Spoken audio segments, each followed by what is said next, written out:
Hey, Vanilla.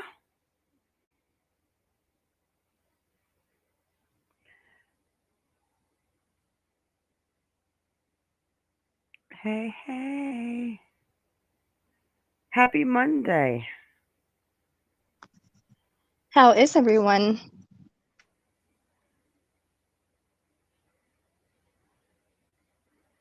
All right, I got my chat up. I totally passed out last night. Like, I was so tired when I went to bed that when I woke up, I had my eyeballs on. My bed was not even moved. Like, I didn't even have to make my bed this morning. We are good. Hi, Brown's a mermaid.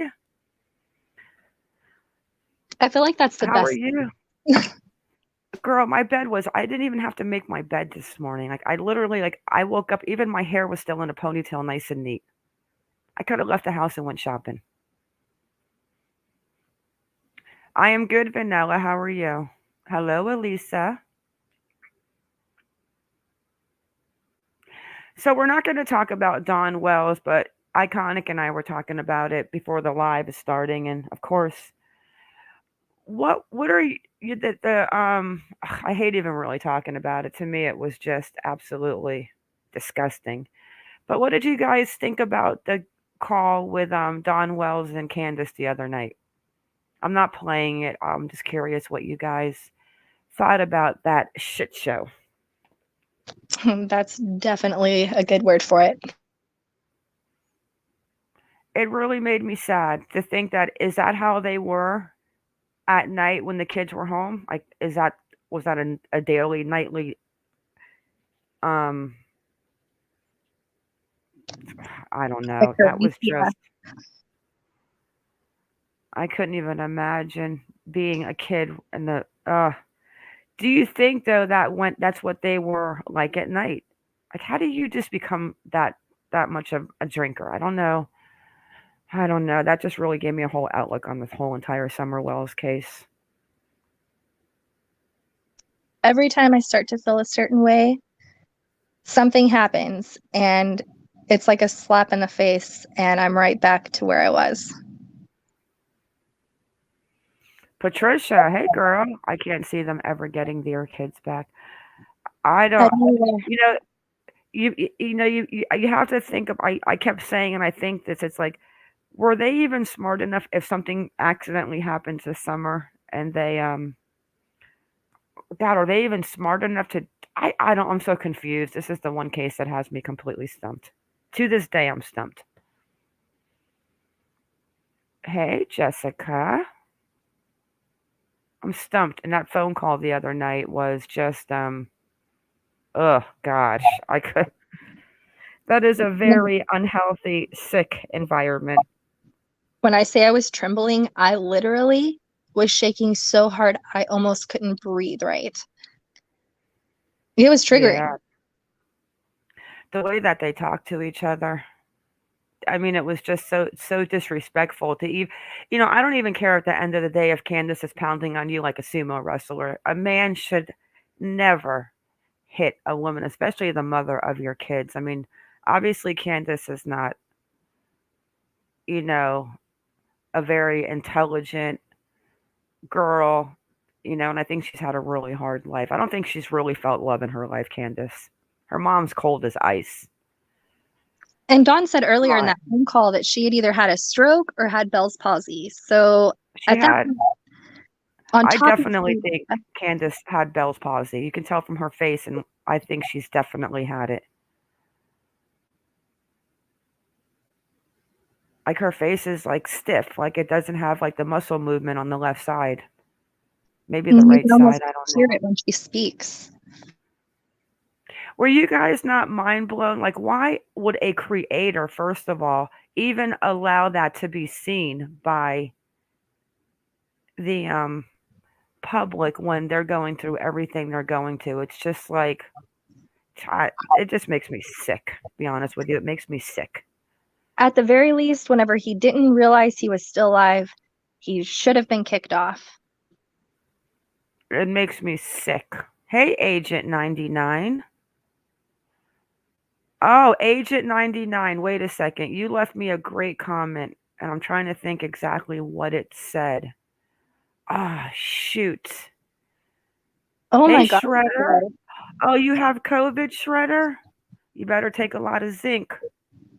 Get well. Oh my goodness. Girl, you better not worry about YouTube and get yourself together. How are you feeling? Ugh. Agent 99, 1 second, Shredder. You left me a message and you were talking about, oh gosh, was it on Cleo's or was it on Heidi's? I'm going to have to go back and find. She left a great message. I remember the name. I think that's a norm for them, but I also think Candace is lonely and wanted Don to drink around the fire with her, and he's always on the phone with other women. Unfortunately, they are what they are. Yeah, that is what I didn't watch the whole thing, like I couldn't stomach it. But Iconic was telling me all is Candace wanted was a fire.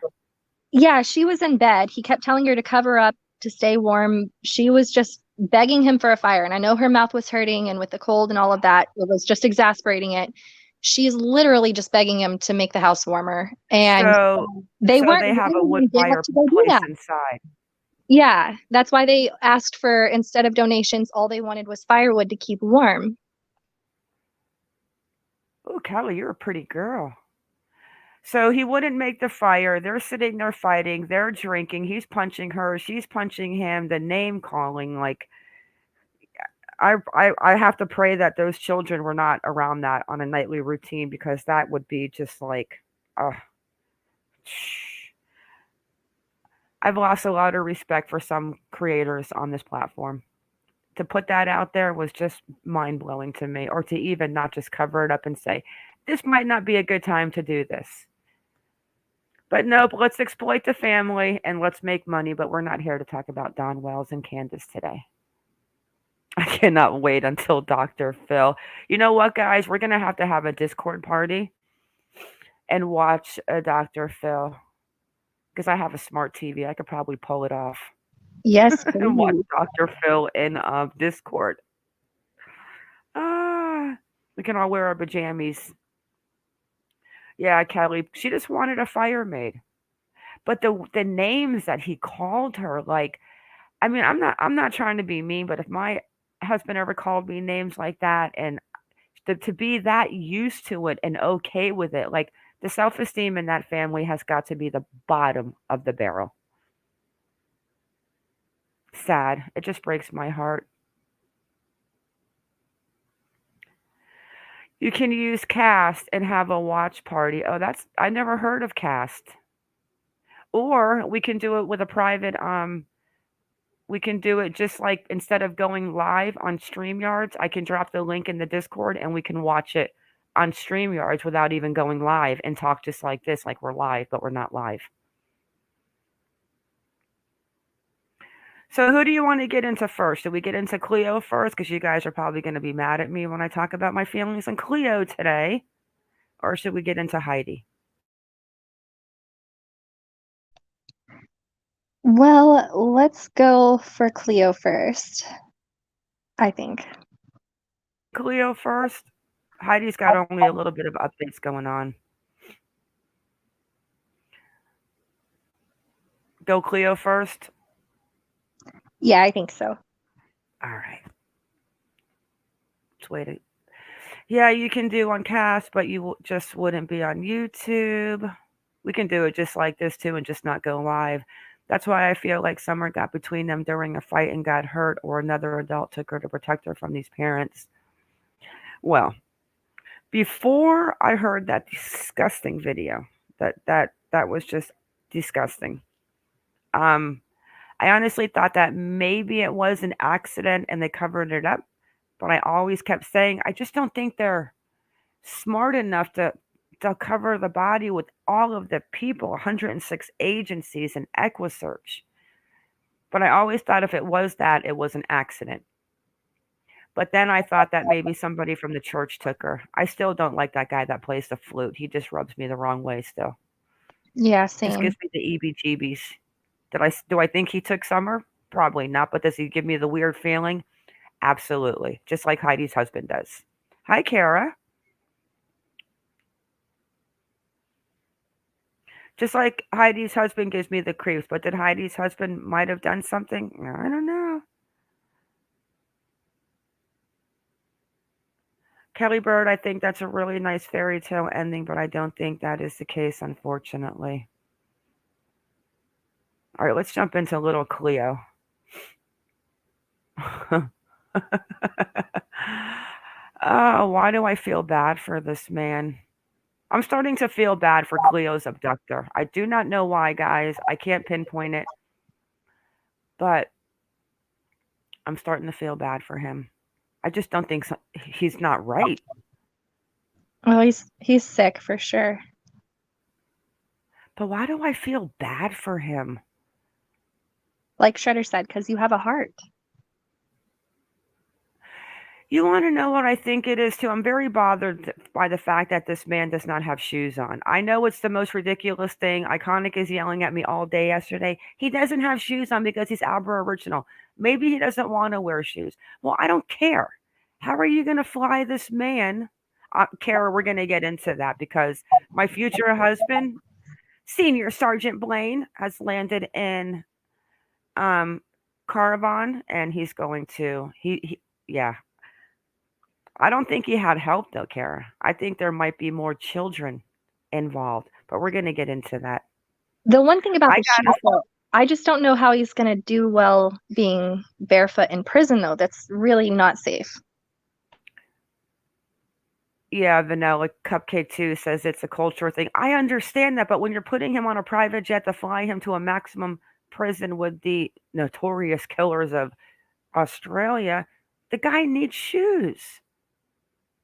I got to stop feeling bad for this man. But I will say this.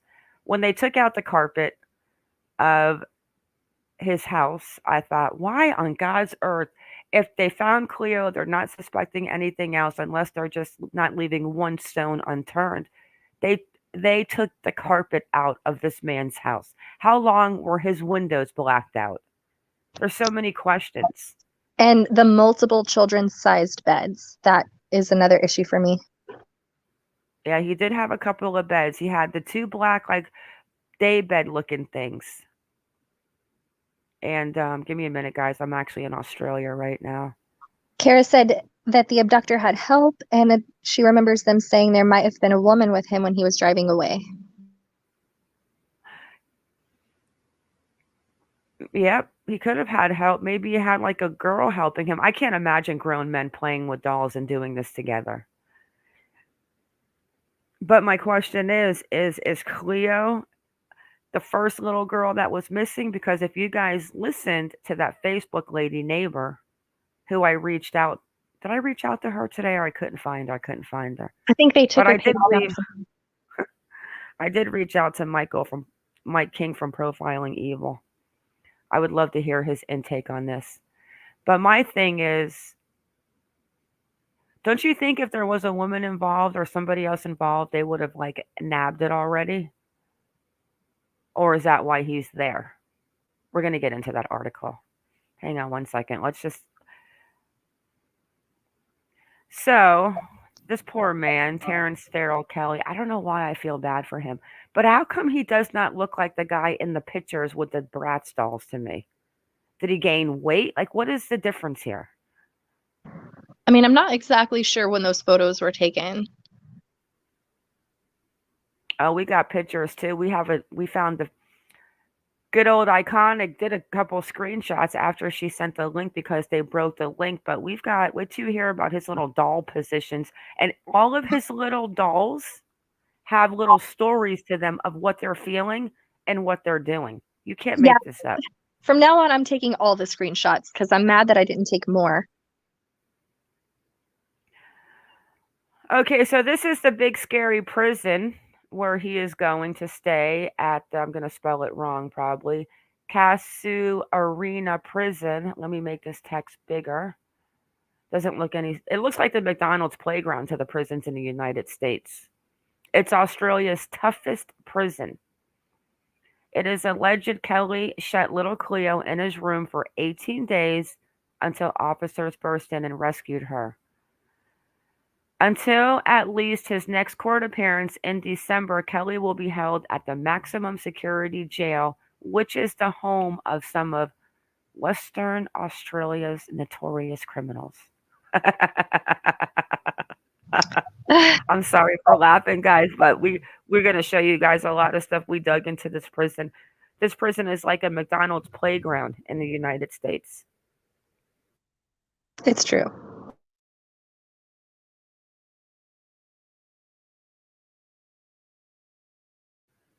Kara says that's why the story rubs me the wrong way. What do you mean, Kara? You all don't know. When I was a little girl, they called me a porcelain doll. Yeah, it's probably scary for you. So the prison includes Dante Arthur, who brutally hurt and strangled an 8-year-old. Another lifer is Claremont, the serial killer, Bradley Edwards. He is jailed for at least 40 years for the abduction and the demise of 2 young women in their 20s. Only 40 years. How do you do that and only get 40 years in Australia? Maybe he had some sort Inmates, of deal. yeah, this is scary. Inmates often savagely attack each other. And one prison guard has revealed colleagues being arred, beaten, and robbed. The hellish conditions inside the Casuarina are a far cry from the quiet life Kelly lived in the council home. Just a 7-minute drive from Cleo's home. Now it's 7 minutes, it's 2 minutes in the last article. Neighbors describe a quiet man who did not have many visitors. Posts on his Facebook page show he had an interest in brat stalls. He's accused of taking Cleo from her family tent in the Blowholes campground site, which we know. He arrived at the jail after appearing in the Carnarvon Magistrates Court. He faces several criminal charges, including one count of forcibly taking a child under 16. After weeks of search in the outback, Cleo was found. So we know the rest. But why does he not look like this man right here? What am I not I don't know. This guy is so weird. But it's like he's not I don't know. If this is not his first abductor and he's had other little girls, because I was thinking, what if he catches little girls and does whatever, and then he keeps them for a certain time, or like you can feed so many stories into this, the most bizarre cases I've ever heard in my life. Oh, I've seen the doll filter shredder. My youngest did that doll filter where her eyeballs were so big and they look like doe deer eyes. I think it was called like the doe eyes. I'm too old to know about filters. I But is feel like that a he used filter that like the baby filter. but I'm saying too, like those big doe eyes, right? Where you get the big baby eyes. Right. Ugh. I'm so old that I don't even know how to use the filter. I'm like, what is a ring light? I need a ring light is what I need. My mom thought it was a cute name and started making me collect porcelain dolls. Oh, Oh Jesus. yeah. No. Do you still have those porcelain dolls, Kara? Should put them in a cage. Should put them in a cage with sea crates, redback and funnel web spiders, dingoes, and kangaroos. Vanilla, do you live in the Australia? You know, the irony for me for that comment right there is that he would leave comments like that all over the internet. Anytime he would see any kind of predator or Yeah. kidnapper, he would be the one So saying those things. exactly. So let's open up now. Let's open up his doll positions. And we'll have Iconic explain this because this was one of the things that this morning I clicked the link again because I was afraid to click it last night, to be honest with you guys. It was And still I said working. to her, and I said to Iconic, that Facebook, that Instagram link you sent me, I can't see it. And she's like, oh, it's broken. But I said, I bet you got a screenshot, didn't you? And she said, yes. So she's going to read to you exactly, because of course they cut the page up, but she happens to have it written down of this man. So explain to us, what are we looking at right now? Whose Okay, pictures are so these? Whose post is this? these are his posts on Instagram. This was a if you scroll up, the title's still up there. It's his Brat's Life page. And basically each I of these little characters, under each one, the details were their full biographies, their names, their passions, their dislikes, their interests, what they were doing that day, what they were doing in the picture. So almost to me in my head, with all of the fake profiles that he has out there of these random women and different Bratz dolls, etc., I'm wondering, did each of these dolls have a Facebook? You know, because he was making up whole oh, relationships with you himself, know talking to what? himself back and forth, and each one had. And one other thing I noticed is whenever generally you see people faking that kind of thing, you can notice patterns like, okay, they never use punctuation or they always spell something just a certain way. He didn't even make that mistake. In some of Uh, his posts, he would use periods. In others, he wouldn't. It was so weird. You almost, if you didn't know, you would never know. okay, so my question is this a male? I mean, it doesn't matter, but are these male brat dolls? Do they have Yes, boy brat dolls now? yes. Okay. So I thought you had more like he was actually explaining some of the personalities, or do I have that He on a did, but I screenshot? didn't. I didn't have that part. How weird. But this is a ring.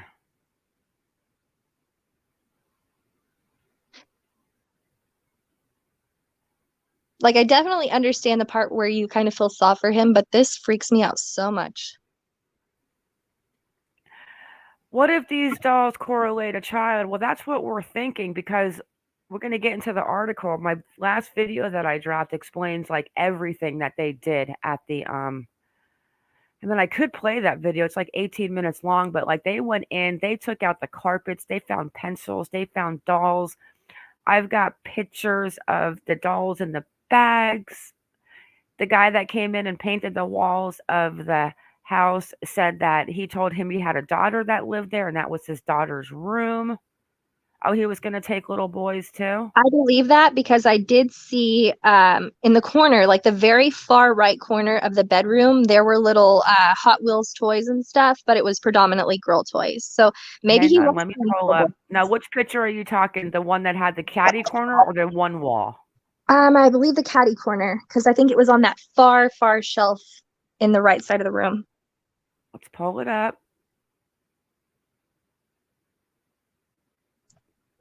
Vanilla, that's a very good point. He could have had multiple personalities. Handwriting experts say serial killers have mixed handwriting and grammar patterns. Maybe his posting was similar. That's what I was seeing for sure. Gosh, I mean, I don't want you guys to hate me or be mad, but I don't know why I feel so bad for this guy. Like, I mean, what he did was wrong. And honestly, I would not have felt bad at all if Cleo was hurt. But like 18 days, what was this guy's like end plan? Or was this the first one? Or let's get back to that lady in the video that we're going to reach out to, the his neighbor. There was a little girl that went missing. I mean, was he taking the little kids from the neighborhood and then he realized that he wanted more of a Chloe Bratz doll? Wasn't that the baby's name? Chloe on the Bratz? I know Cleo's her name, but the Bratz doll. Was it Cleo or Chloe? It was Chloe, but it was spelled Cloe, where hers is Cleo. So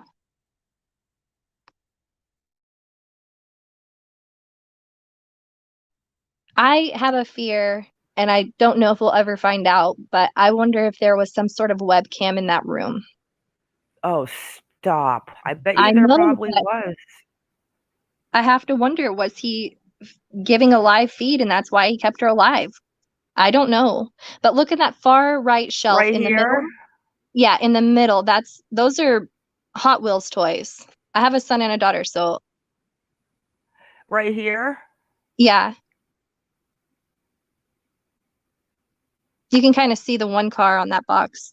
Yeah, I But see like an everything else orange, seems to like be a depressed. Mustang shape. Like a Mustang or a Camaro, like right here. It's like an orange color, right? Right Yeah, there. and then right above it, it's like individual little car sets almost. I think I see a blue car, a white car, maybe another white car.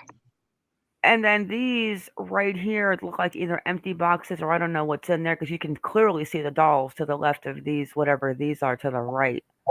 It's almost all dolls. God, what a freaking creeper. And he's got a lot of extra space too, and then that bed is just so freaky. Imagine 1:30 in the morning you bust open this door, locked from the outside, and little Cleo's in the room playing with dolls. I'm looking for a camera, but you know what? They Considering could be everything in this hidden. room, They that could be camera hidden could in be their a dolls. doll. Exactly. Yeah, it I'd be could be a taking all of doll those. eyeball. A doll eyeball. I spy a doll eyeball in the doll collector's room. Look at that room. Hey, Kelly Bird. Let's see what Kelly says. I got Ed Guy vibes. I get it. She was clean and fed and playing with dolls with found. Obviously, we don't know his intentions, but out of all of the cases, this child was taken care of, unlike most cases. Oh, very strange. You're right. The first thing I thought when I saw her was how clean and conditioned her hair looked. Yeah, I But don't they know if did it freaks say me this. out more that she was so taken care of. That kind of freaks me out too, in a sense. Let me find the article where they actually say that they said that it was that he was at the blowholes and that he was there when he saw Cleo and he took her like they people saw him driving around. So my question is, was he following the mother? Was he not following the mother? But that's all. Do you guys want me to play the video I just dropped if you guys didn't see it? It explains all of this and then we can take it from there. It's like 18 minutes. Yeah, he I'm was in good with that if you want to. it's up to the group because it explains everything. But then that video explains too that they saw him, people saw him at the blowholes that day. He was driving around on a four wheeler Looking for petty crimes, apparently. looking for petty crimes. And his phone pinged off of that cell tower. So then they did something with the cell tower and the license plates and they overlapped them and he was the one that overlapped as the same person being there. Mar, quick question from Agent 99. Do you think anyone is entitled to the reward money? Have you seen the video from the lady on Facebook, the neighbor? She believes that the man that was did he even make any phone calls to the police though? No, he said it didn't click. From what I've read, it didn't click to him until he saw them actually entering the home, the police. So I don't think he ever reported it. I think he just noticed these things. And another thing we have to tell that's in there. This man, he went to jail again yesterday. I mean, he went to the hospital again yesterday. Um, Terrence Kelly, because he self-inflicted more pain on him. So that's 2 times now that he's been brought into the hospital for beating himself up. Agent 99, I think the cops figured this one out. I think they need to put that money into that neighborhood and clean it up. That neighborhood is scary.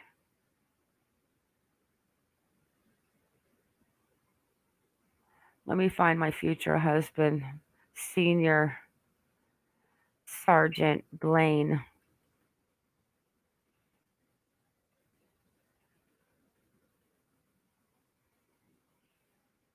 Lane Blake. Oh, my future husband, guys. Here he comes. Let me just touch a little bit on this article because this explains everything that I dropped in the video.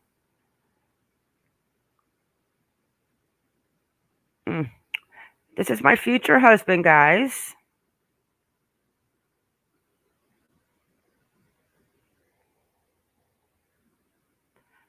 Good old Cameron Blaine back in Carnarvon with a fresh plea for information on Terrence Darrell. One of the lead detectives involved in the dramatic rescue of Cleo has returned to Carnarvon and has made a fresh plea to locals to help with the investigation. This was yesterday. After touching down in Carnarvon on Monday, Detective Senior Sergeant Cameron Blaine said the investigation was going well and officers were now looking at whether the accused, Terrence Darrell Kelly, worked alone or had an accomplice. He has implored locals to come forward with information on any time they interacted with Cleo's accused abductor during the time she was missing.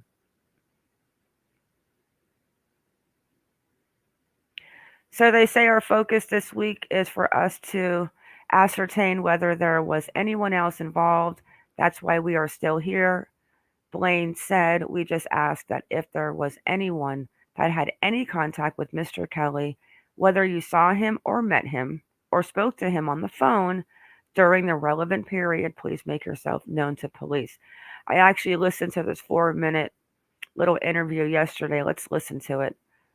You guys will find it interesting. Let me make sure that I have the sound on.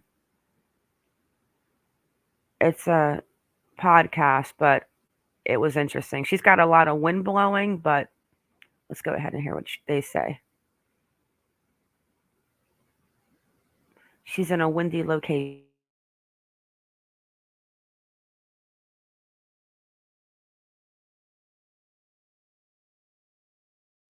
Give it a second to connect. I can only connect it. The West Live with Ben O'Shea. Now, WA is still celebrating what was an incredible happy ending to the disappearance of little Cleo Smith, but the story is far from over. Now, let's cross to Carnarvon and the West Australians' Shannon Hampton. Good morning, Shannon. Morning, Ben. How are you? Yeah, good, thanks. So what's happening in Carnarvon right now? So we're at the Carnarvon airport. We're expecting Cameron Blaine, one of the lead detectives in the case, to return to Carnarvon to continue investigating after a couple of days off in Perth. So yeah, we're just at the airport waiting for the plane to land. It shouldn't be too long now. Yeah, a couple of well-deserved days off. We heard, of course, over the weekend that the Premier has supported the idea of some of the police officers, if not all of them as a group, being nominated for Australian of the Year, and there'll be other awards coming their way as well. What can you tell us about the police investigation of the accused kidnapper over the weekend? So forensic officers were at the house the whole time. And just scouring for evidence. Last night they filled 2 trailers full of evidence bags. Obviously it's a bit hard to know what's inside them, but I mean they've been there for 5 days and going into it the 6th day today. So you can imagine there's just so much that they're going through, just painstakingly, DNA, fingerprints, just collecting everything from that house. We did see last night that they started to take dolls out of the house as well, and we know that that's something that Mr. Kelly did collect as well. So you can just tell they're just taking everything. And do we have any idea of how long the investigation of that property might last for? We've been told anywhere from another sort of 4 to 5 days to even a few more weeks. Some neighbours say that they've been told that police could be at the scene for up to 2 months. So it's a bit unknown at the moment, but we can say that there's still a lot to do there. And you reported over the weekend on a possible, a route that the accused man, Terrence Kelly, might have driven that could have helped him to elude police. Yeah, so we drove the main roads that could have been taken, and basically it goes straight past the police station, which is quite bizarre. But it took. I mean, we timed it and we noted all the landmarks, and it's almost an hour's drive. So it's a long, long way away from his house. And so, what is the mood up in Carnarvon like now after 5 days since Cleo has been returned? Everyone's still amazed at what had happened. I think everyone there was shock, amazement, obviously celebration in the first couple of days. I think now the feeling is that people just sort of want to get back to normal. We're at the Blowholes, I think it was on Saturday, and speaking to a local business owner who runs the tucker box there, and he just hopes that people return to the Blowholes and continue to enjoy it because it's beautiful there, and just not, what's the word? Not stay away just because of what has happened there. Yeah, that's right, the association. Well, it's interesting because you've reported, and your colleague Darina Zaverna, that the alleged child snatcher Terence Kelly was often seen around that particular campsite. Yeah, so we spoke to local people who camp there a lot. That area has shacks that are kept in the family for generations. So a lot of local families, go there just for the weekend or a Friday night and, go home on the Saturday morning or Sunday. And yeah, someone did tell us that they had seen him driving around there a lot. Just driving past. I mean, they didn't think anything of it at the time, obviously. But what they said, which struck me, was that they never saw him actually camping there. So, yeah, I mean, I don't know what to draw from that, but that's what they said. Well, still certainly so many questions that remain unanswered, which I guess is why the police are spending so much time painstakingly investigating everything as they help compile a case against Terence Kelly. The West Australians, Shani Hampton, we really appreciate you coming onto the show this morning and give us this update. No problems. Thank you.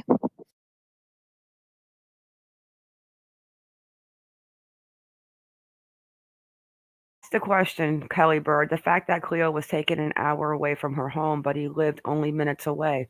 He was following Ellie on Facebook under one of his fake profiles, right? The DeLuca girl. Natalia. Let me find little Natalia DeLuca. She has since shut down all of her social medias to where you can't see them unless you're following her, which I got her up. Let's just finish this little, because that basically said it all with that. So he goes to the campground, he hangs out there, but they never see him camping. That's my future husband, guys. I'm moving to Australia. Poor Anthony Coletti. Yes. I know. Anthony's going to have to get over it. He was following supposedly, but I'm going to show you an article next, or a station where they're saying that he saw her there that day and took her. Okay, let's just say that was the case, but I think he still knew who she was. But this is who he was following the mother on. You know more about this girl. You did all the research on the Facebook post. Yeah, so this is the one. And then days before, like I said in the past lives, he had changed it to Elle and Terrence. And remember, the mom's name is Ellie. So just a little bit of creepy on top of already a salty wound. I agree with you, Kelly. I don't think it's random. I think he was following her, and he might have seen her at the blowholes and thought, oh, but gosh, the balls on that man to open up a tent in the middle of the night and take a kid. This man is not right. He has just Facebook post after Facebook post after Facebook post. On top of profiles on profiles. Just can't make it up.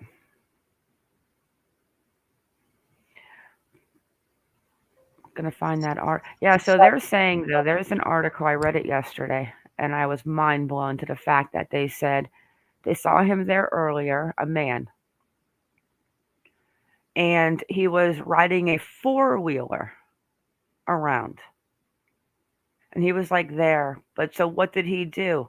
Go home and come back? And I don't know. What kind of kahunas do you have to open up a tent in the middle of the night, knowing a man is in there, and take out a child? The fact that no one heard her being abducted is bizarre. I think Ellie and Jake had a few drinks. I think they were having a laid-back night at the blowholes. I think they drank a little bit. You know, how old is Isla? 7 months.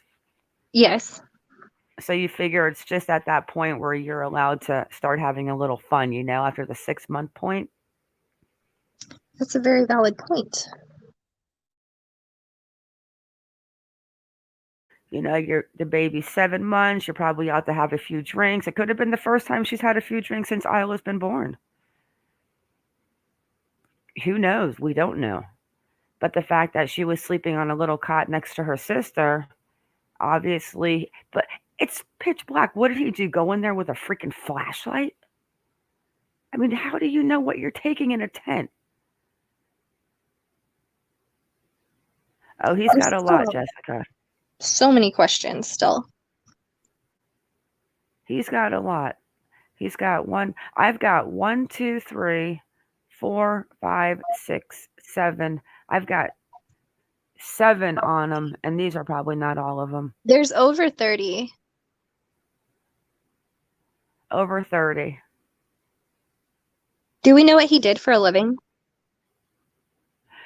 You know what? They never talk about him working. I know that where he lives, it's a housing community, and it's a very scary housing community. Let me pull up this one article. They said that the taxi cab drivers don't even go there. The cops stop going there. They see children getting attacked by dogs, shattered glass everywhere, Oh, alcohol, drugs. that's right. He did work at the mine.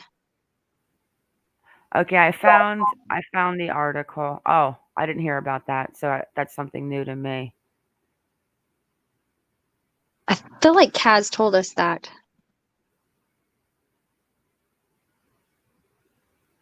So here is the day that they're talking about. They saw him at the Blowholes just driving around.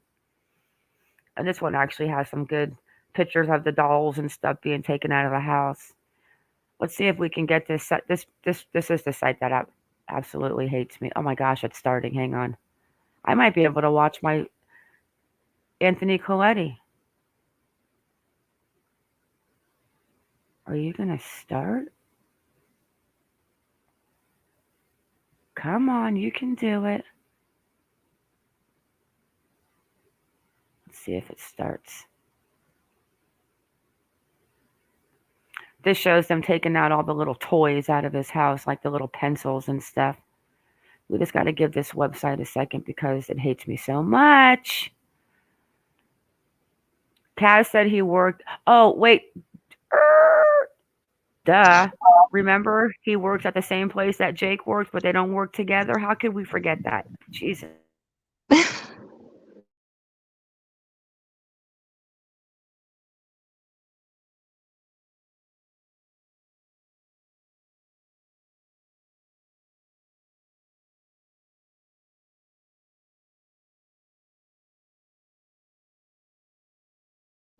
Oh, she switched her VPN, so she'll come back. Until then, let me read some of these comments. Not confirmed worked at the mine. Yeah, not confirmed. Kaz told us that, but that's all that we're going on for that one.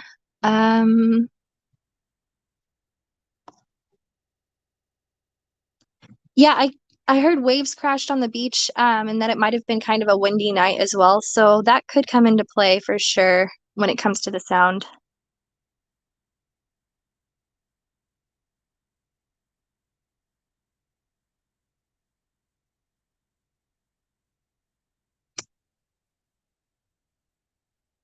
And yeah, it does take a high risk predator. That was probably the most high risk situation. I mean, if you're already following her, if he was following her, it would only make sense, in my opinion, that you would take her from where you were actually watching her from. But I mean, Yeah, who it knows? always kicks me. Don't worry, we have you. Yeah, but it did start. So let's share the screen before this little website that loves me so not much clicks me out of here again.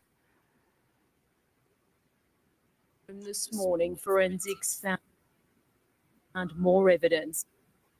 Back at the alleged abductor's home this morning, forensics found more evidence. A Bratz doll pulled straight from the shelves of Terence Abductor's One more home this morning. time. Back at the alleged abductor's home this morning, forensics found more evidence. A Bratz doll pulled straight from the shelves of Terence Kelly's room and colouring instruments illustrating how he could have kept Cleo occupied. More clues that could help police piece together why little Cleo was taken.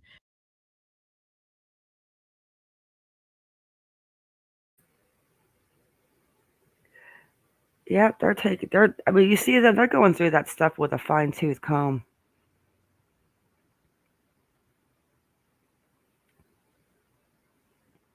So it says here, a tradesman who once, let me get rid of it now, it just wants to play. Oh, A yeah. tradesman who once visited the home of Cleo Smith, alleged abductor, why do they keep calling him the alleged abductor? Because maybe he wasn't the one that took her and his girlfriend did? His full-size life Bratz doll girlfriend.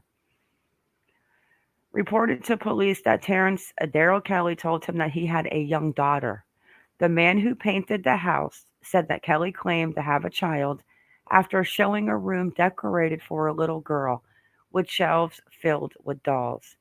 The tradie is now being interviewed by police, according to the Australian. Camper saw Terrence Daryl Kelly, where Cleo Smith vanished. Western Australian police have continued to search the Carnarvon home, where 4-year-old Cleo was found alive. And then it's also been reported that authorities are investigating a self-installed lock on a door inside the home, which, is proven true, would mean that at least one room inside the house can be locked from the outside. Meanwhile, a camper at the site where Cleo vanished has claimed he saw Kelly driving around in a 4-wheel drive. So then he's transferred on the plane to the maximum security prison barefoot with his little life-size dolls. And I'm pretty sure that this is the one where they say that he was back in the hospital again yesterday. Here it is.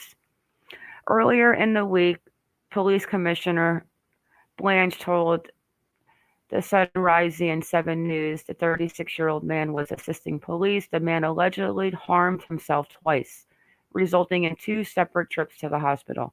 He's gone off to the hospital again this morning, he added, and this was yesterday. So the important thing for police, if we're going to interview someone about offenses as serious as this, we will need them in a condition where they have had a rest. They are in a good mental state and they have been fed. I don't think this man's ever going to be in a good mental state. I don't either. So we've got to make sure we give them the best opportunity to answer questions, and that's to ensure that the court process is validated if we get to that point. Police have revealed that the man was known to police and that they are continuing with their investigation. He's back in court in December. But he was not known for any SA stuff. It was just little crimes. Yeah, he worked at the same place that Cleo's stepfather worked.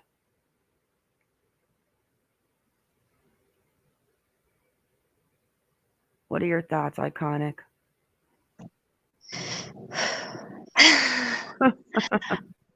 Well, someone earlier mentioned that maybe he has multiple personalities and that the self-inflicted wounds could be those stronger personalities coming over to kind of be like a self-defense mechanism.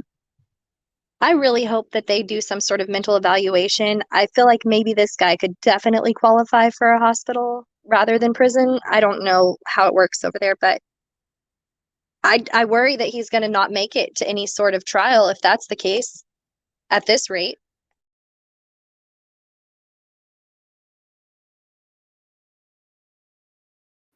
I agree, Patricia. Something's not right. But the whole thing of keeping her for 18 days, but then when you see them taking out the carpet, it's like, why are you taking out the whole entire carpet to the whole entire house? Yeah, that's a massive red flag. I mean, do you think that this is like the first little girl that's gone missing, or do we have to go with that neighbor of his? I've got to talk to the crowd for 1 sec. Let me see if I can pull up that neighbor again. Kenny doesn't necessarily believe he might have had a job at all or a driver's license. I think since we only heard the job from Kaz, we might need to confirm that. Okay, but if you remember how, and I will find that article in a second, but if you remember how they said they broke down and found him, they said that they dumped, there's new towers that are by the blowholes, cell towers. They dumped the information from the cell towers. They found at 3:30 when it supposedly the car was leaving, they found a ping from his phone. Then I do not know how they know what license plates go through there, but they said they did an overlay of the phone data to the license plate data, and that is what brought them to his house. And I think when he was arrested, he was driving the car and he had 2 female family members with him. So Kenny Mhm. says the police said he had no license. Okay, well then he had no license. But he had a license plate that was to his name. That's a fact. Because that is what my future husband told me. And I'm trying to think who sent me that Facebook video, and I think it was Kaz.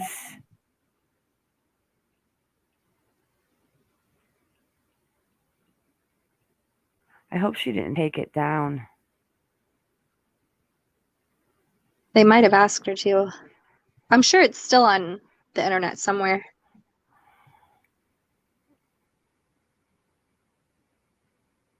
Yes, he had a licensed car. A license for what? Kenny says he had no license, but he had a licensed car. You can buy a licensed car without a license. Well, I'm That's so saying you weird. can have, I don't know how it works in Australia, but you can have, hang on, I'm scrolling and trying to find this Facebook video. I think it was taken down. You can have a car registered to you and have a license, and then I don't know how it works there, but here your license can expire, but that car is still going back to you. You know what I'm saying? Yeah, that's true.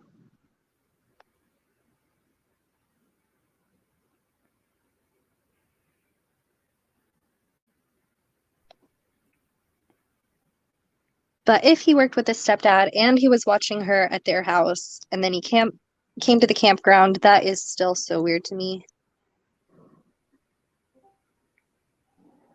Vanilla says there is an endemic lack of licensing access for Aboriginal people that relates to financial hardship, unmet cultural needs, and inequitable system. A lot of them drive Gosh, around my without God, licenses. guys, I found it, but that was a workout. I think I need a nap. Let's see if Nothing it loads, posted on bro. is ever truly gone. Okay, guys, let's watch this video one more time. This is a woman who lives, I know some of you've seen it already. This is a lady who lives in this neighborhood. She is Aboriginal, and she's going to talk about the reward money and about other little girls. That is a one girl that she mentions. That one case is creepy. But here we go. Let me share my screen. This is creepy. So now that I found her, I need to drop her a message. And I do not know why I just didn't go to my good old Kaz folder earlier. This is Corrina and Hayden Howard. This was on November 2nd.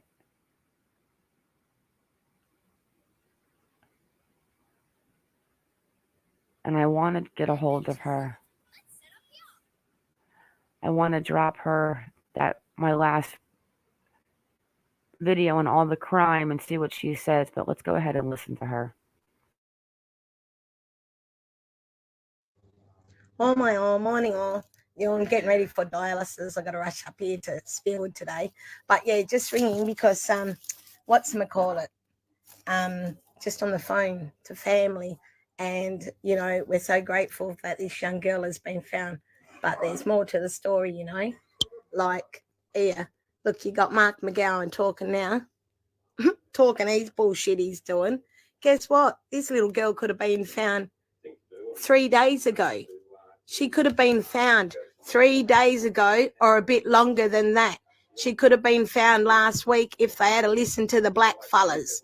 If they had listened to the black fellas in the Bronx, because that young fellow who spoke before on news, who gave that interview, he told police 3 days ago when he peeped over the fence, 3 days ago, the person they found who had her in the house was Clarence Kelly Bruffo. He's also a Dalgetty. You know, and Dalgetty's my mob off my Evans line. But, yeah, black fellas. A black fella at him. But it just shows the racism in this state, in this town. Like, Mark McGowan, why aren't you telling the truth? That young Aboriginal man who Channel 9 had interviewed just earlier, they told police 3 days ago. 3 days ago. But look at all the money, look at all the resources. Now, that young fella, that man there, that 36-year-old, his name was Clarence Kelly Bruffo. Now, I've been calling out the pedophilia bullshit and the sexual abuse that's been going on in our fucking state amongst my own people for the last 6 months. Simone McGurk, you're going to question Clarence Kelly Bruffo? You know, you need to question this black man through and through. And look, and then family reckon, yeah, he was probably having the mother, maybe. Don't know. There's more to this story. That police and Mark McGowan aren't telling. So when are you going to speak up properly, Mark McGowan? Because, yeah, you got a black man there arrested. You wouldn't listen to the other young black fellow who reported him, you know. But now all the family there at the police station, all the Yamaji mob now. So it's going to be interesting. It's going to be very interesting. Yeah, Jan, we're so grateful. I'm happy this little girl found alive. But there's more to this story. 3 days ago, that young black fella speaking on news earlier, he told police what he's seen and what he noticed difference. But because it's in the Bronx in Carnarvon, you know, it just shows how racism is live and well in this state. How racism within the police force. Now, this fella gonna talk. He gonna talk. Now, he's a known pedophile as well. Clarence Kelly Bruffo. He's a known pedophile. So what are you going to do about it? Monarch? What the Monarch going to do about it? Clarence. Yeah, Cleo found alive because the young black fella who noticed things differently, and yet that fella here, Clarence Kelly Bruffo, he actually wrote on his Facebook page, you mob. He actually wrote a little hint on his Facebook page how close police were to him. You know, did the mother owe him drugs? Something's wrong here. Please tell us the whole story. Tell us the whole story, what you're not telling. And don't act. Are you going to give that young black man the $1 million reward? Are you going to give that young black fella there the $1 million reward? And he found that little white girl. He found her. Now, you want to give that black fella that reward, because there's more to this story. Yeah, like I said, more to this story, you mob. Yeah, I just had a phone call from family, my mob up there in Carnarvon. Sorry that saying the mother's part of killing her child because the child's found alive. But the mother, there's something not right. What was Clarence Kelly Ryder? He did know the mother. There's drugs involved. But how big is this? Now, I've been calling out the pedophilia ring for the last 6 months, and no one's done nothing, apart from an email from Simone McGurk and a phone call from Ken White. I've reached out and called out to everyone, including... Wait a second. She's talking about... Okay, is she saying that Terrence is Clarence Kenny? Well, that's what I was Clarence asking. The neighbor? What's the odds that the neighbor is named Clarence Kenny Bruffo and then he's living next to a Terrence Kelly and then they rhyme? Is she confused? Or am I confused? Hang on 1 sec. I'm looking for that neighbor now. His name is Henry Dodd. Lives on the same street where Cleo was found alone, alive and well, in a locked room in Carnarvon. Mr. Maybe Dodd she's just recalled that the hard of hearing. 36-year-old suspect had been behaving strangely just days before the police raided the house at midnight on Tuesday. And then this is the neighbor. Hang on, I've got the neighbor. Of course, it's on my favorite Channel 7 news site. Probably going to kick me off again.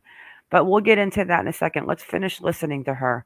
But that's the neighbor's name. So his name is Mr. Dodd. He saw him buying nappies at the nearby store. But he did not call the police and say anything.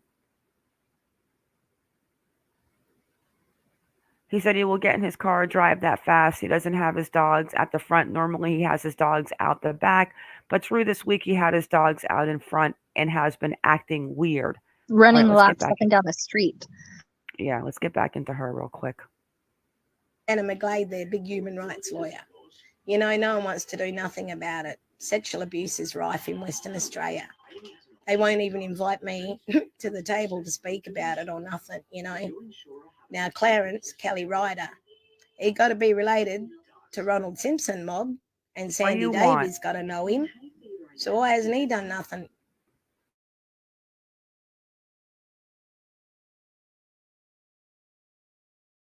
Oh, Graham's there, Geraldton Regional Aboriginal Medical Service.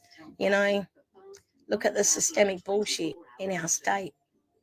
Now, what are you going to do about it, Simone McGirt? Don't get your Richard Wallies and fucking put them on a pedestal and shit. Get the people who worked in communities so you can speak for the bullshit that's happening in our community. You know, he's went out to Mount Magnet a few months ago. He won't talk about the spite of the suicides we've had in Mount Magnet in the last 3 years. You know, I lost a little cousin. That's why I've been speaking out, you know, and we talk about the pedophilia ring that Aboriginal people are involved in.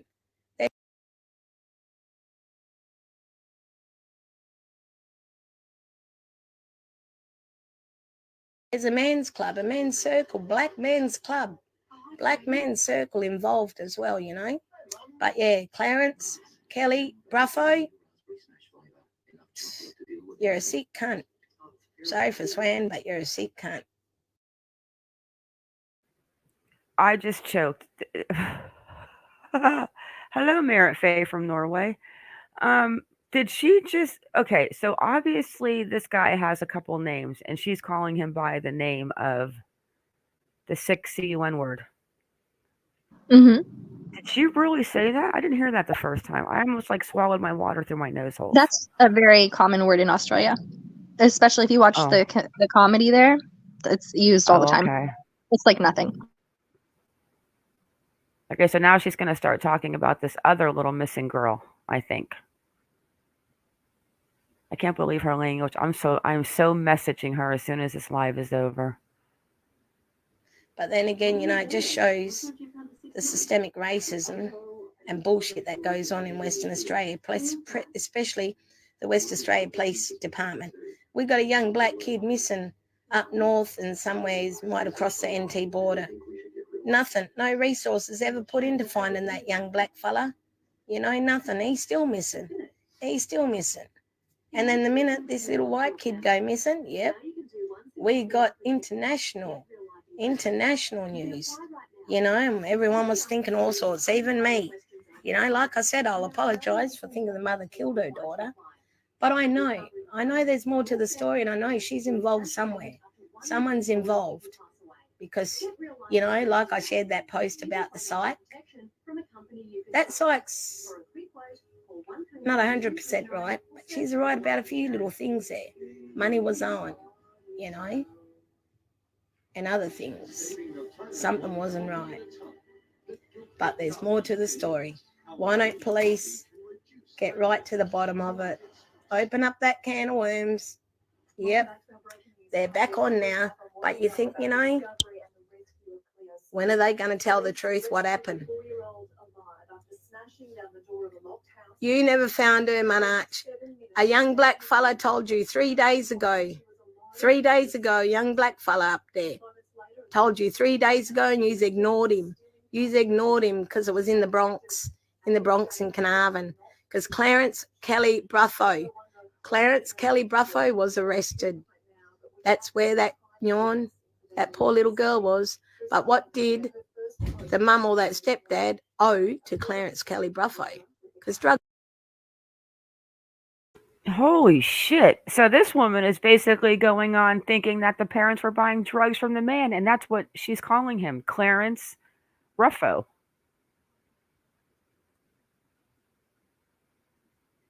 And now I don't know if I possibly believe that. I don't think that the mom was buying.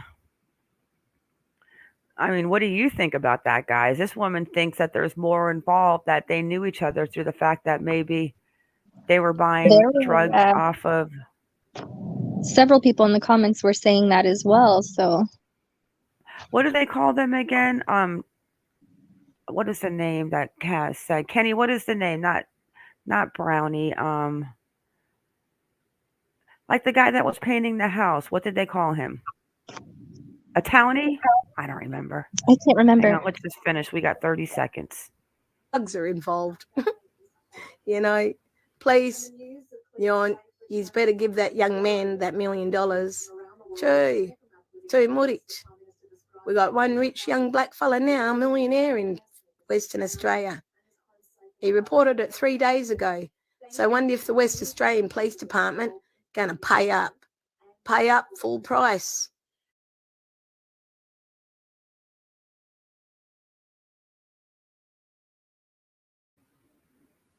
So supposedly, but he didn't call them and say, I think there's a suspicious thing going on. He just said that he thought they were acting weird because let's go one more time and listen to the neighbor.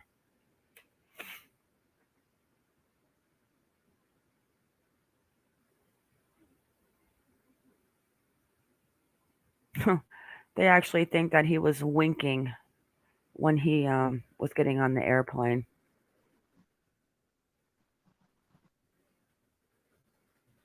You think he was winking? No, I think the sun was definitely in his eyes. He just looks so different. He could have been winking. Who knows?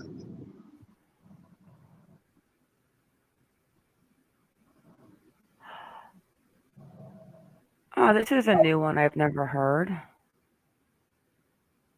They say that neighbors heard crying from Carnarvon Street were woken by the sounds of Cleo Smith's rescuers at 1 a.m. Let's listen to this neighbor again.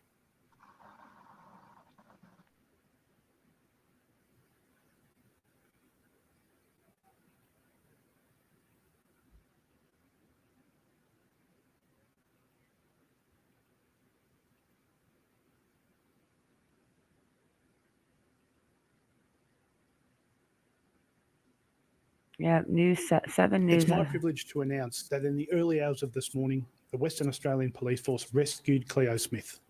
Cleo is alive and well.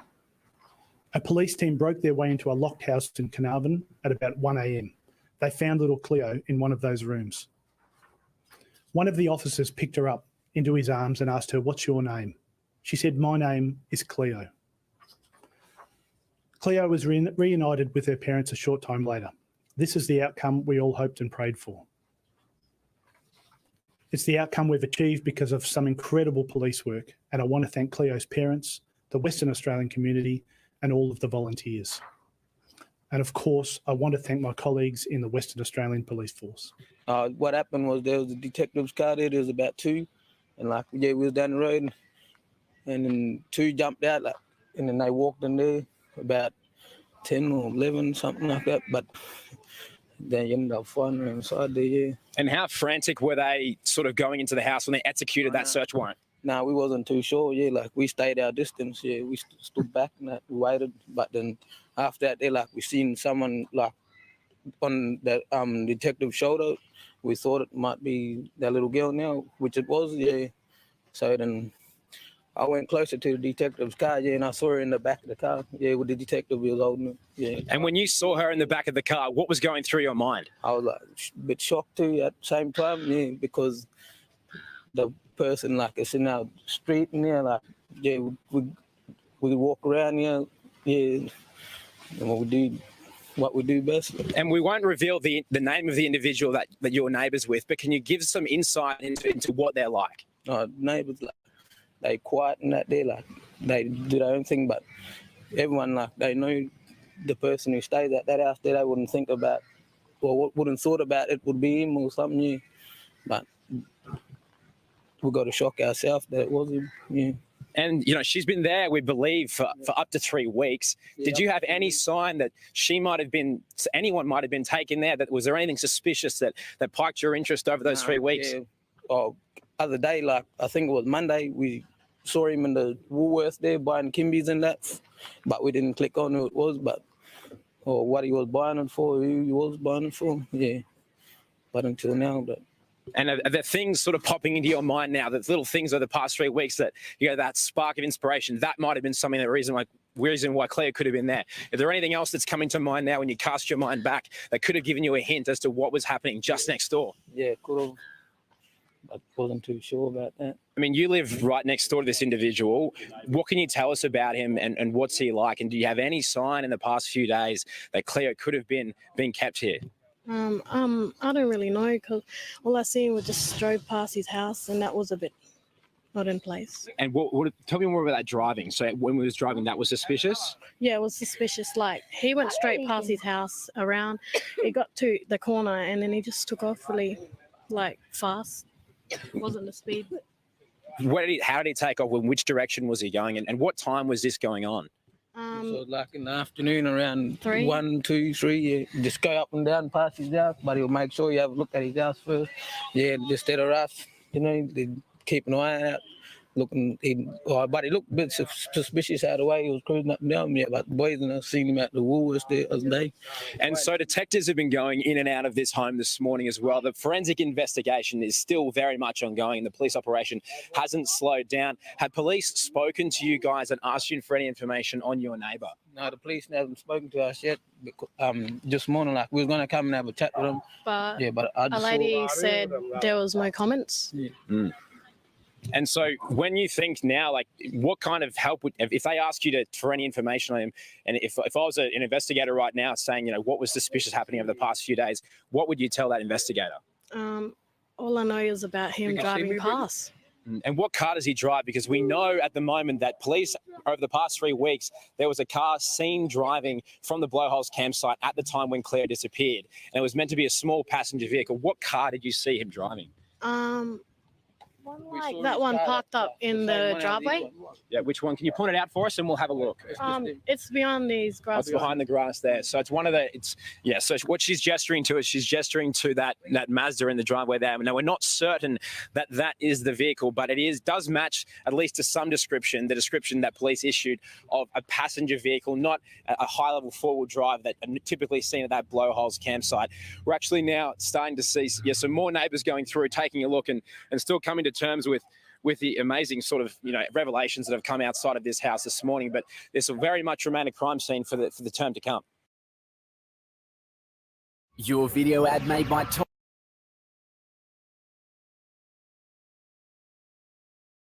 I got a picture of the car from the police yesterday at the search. The official car. And that's it. What I heard that guy say, though, was that they were planning to have a chat with the police, but they didn't. Candy's going to come up here one day and let us hear his accent and tell us about this. I hope so. So that's the car that was parked at his house. I mean, he must have a job. I mean, even though he's living in, I guess it's like fixed income in Australia. I mean, they don't call it that, but I think it's kind of like housing projects, right? Like equal housing opportunity. Yeah, definitely. And the police are really afraid of that area, but there's just so many weird things. My question is, did he follow the mother on Facebook, or did somebody make that up? Or But did if he not, follow her she and see her definitely, blowholes? I don't know. But then he was in with 2 family members, so I mean, I'm sure those family members were questioned. I think we would have known something if they were involved by now. I think they're wondering if he's ever collected any other children. He's like a doll collector.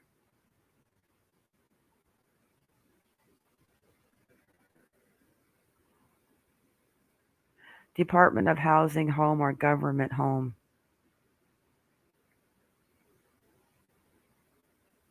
And then you have her saying that people believe that they were buying drugs from him. Oh my gosh.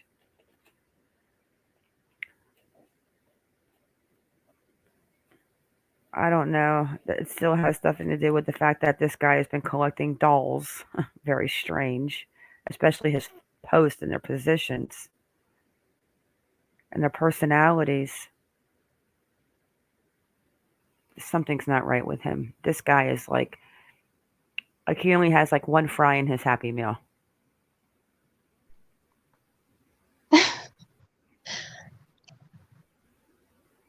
And I feel bad for him.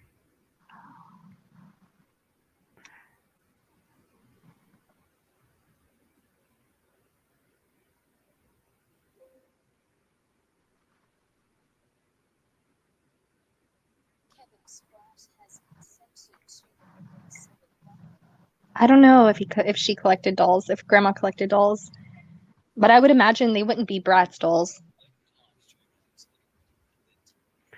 All right.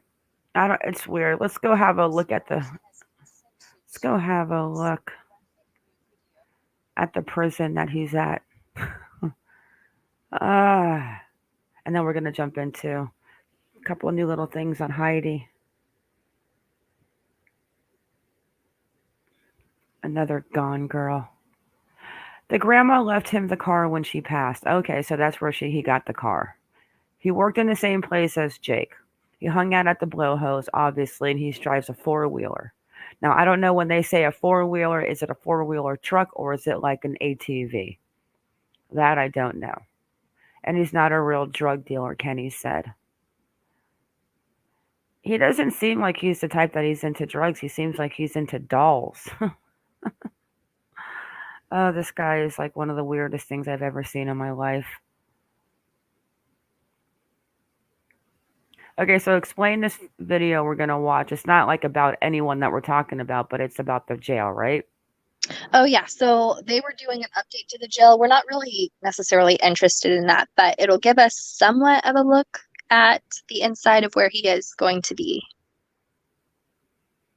Yeah, I agree with you, Vanilla. I don't like dolls at all, and I'm not going to like dolls after this. They trigger the imagination, which shows him arriving at Casuarina prison after.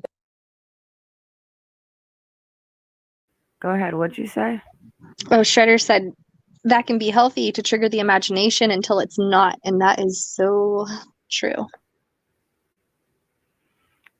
Yeah, let's go have a look at the taser inquiry at the prison where good old doll collector is hanging out with the nefarious prisoners. Kevin Spratt has consented to the release of a graphic new video which shows him arriving at Casuarina prison after being tasered 11 times at the Perth Watch House. But his lawyers say the vision will cause him and his family distress, and they've asked the Corruption and Crime Commission to investigate how his identity was leaked to the media last year. Kevin Spratt and his lawyer Stephen Penglis went to the Triple C to view the video, which was screened as evidence when public hearings resumed on Monday. It was shot inside Casuarina prison in September 2008, where Mr Spratt was taken after being forcibly extracted from a police cell at the Perth Watch House. Mr Spratt was tasered 11 times during that incident and then taken under heavy guard to Casuarina. The yet-to-be-released video shows him inside the prison, naked, in handcuffs and leg restraints, screaming in pain during his medical assessment. while being held by 5 helmeted prison officers. After watching the video, neither Mr Spratt nor his lawyer, Mr Penglis, would make any comment. Does Kevin want to say? Not at the moment. Thanks very much. However, in a letter to the CCC, Mr Penglis says Mr Spratt is very conscious of the public interest being served by the release of the material. But he goes on to say the fact that his identity is known to the public is a source of grave distress for members of Mr Spratt's family. Kevin Spratt's case attracted international attention after the CCC released video of his 2008 tasering at the Perth Watch House. It formed part of a CCC report on taser use, but within 24 hours of its release, his identity was leaked to the media. And that issue, Stephen Penglis argues, has still not been resolved. Mr Spratt's lawyers say they've consistently requested the Commission investigate how his identity was released to the public. And in their latest letter, they've again urged the Commission to extend its investigation to determine if any person, particularly anyone in the WA Police, has engaged in misconduct in making Mr Spratt's identity public. Andrew O'Connor, ABC News. My gosh. Yeah, I that thought you were doesn't look showing like... the other one. Which one? The expansion video. I forgot about this one. Let me get it out of Discord. Yeah, that doesn't look like a fun place. That does not look like a fun place. I'm still trying to figure out how we're going to get on Twitter real quick and find out what's new with Heidi. I know that she did text her boyfriend, which most of us probably know. So, okay, which one am I looking at? It's just an expansion. I think that's kind of the title. Oh, here it is. I can't get that freaking sheriff song out of my head. Wogs, I am going to, if you're listening, Wogs, I am going to beat you for the fact that I cannot get that song out of my head, the sheriff song. Maybe I'll end with it since I'm playing all these YouTube videos anyways. Kenny, when do you want to come up and say hi before we get off today? That didn't sound good. Hang on one second. Oh my gosh. And that reminds me, like sometimes when I'm in the salon doing a client's hair and I'll have a man in my chair. I'm not trying to sound gross, ladies, so please don't take this the wrong way. But you know, you cut their hair and when you're done cutting it, like with your woman, you're like, do you want me to blow you? You know, like blow dry your hair. The other day I had my client's dad in the chair and he was like 78 and I cut his little hairs and then I said, do you want me to blow you? Like meaning blow dry the hair. Like that's what I said. Do you want me to blow you? But he looked at me and I looked at him and I thought to myself for a quick second, did this old man just take it the way that I was asking him if he wanted I was dying laughing inside. I had to excuse myself and go to the bathroom and I was talking to his daughter and I told her and she was dying. 3 a.m. here, my boys are sleeping. Right? That was so embarrassing. I like wanted to crawl into like the counter where my products are at and just like hide in there. All right, let's watch the expansion.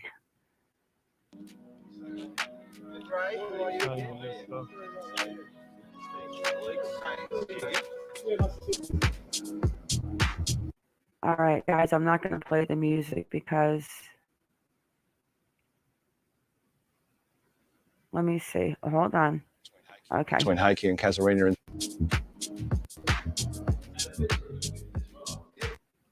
you know, there's going to be a close relationship now between Heiki and Casuarina in terms of filling these units that we've got now here in Casuarina. That will create a lot better environment in Heiki, relieve the pressure in Heiki, and provide for options for the Commissioner, the Director General, on how the prison estate across Western Australia is going to be run.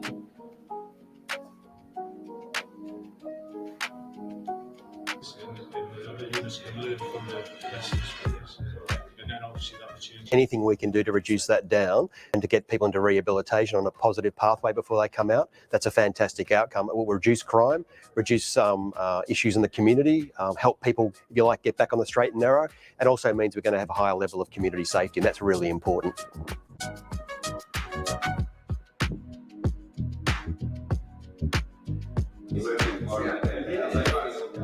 The design of these buildings is state of the art. We've learned from when we've done prison design and prison buildings in the past, and it's a credit to the architects, to Broad, the infrastructure people in the Department of Justice and the Corrective Service operational people. They've come together and you've got an absolutely fantastic, up-to-date, modern prison facility.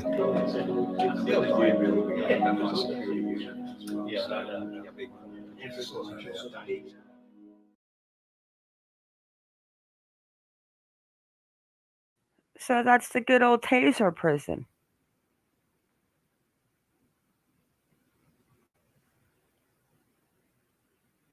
Yeah, that guy was squirming. That's a lot of times to taser somebody. I mean, 11 times. Yikes. I feel like you would get in trouble for that over here. Excessive And force. he looked, and I'm not saying anything against the man that was tasered, but he seemed to me too, Kenny, was he Aboriginal? He looked like he was Aboriginal. Not that that has anything to do with it, but that's just crazy. That guy was like a fish out of water. He was like trying to roll under the seats to get away.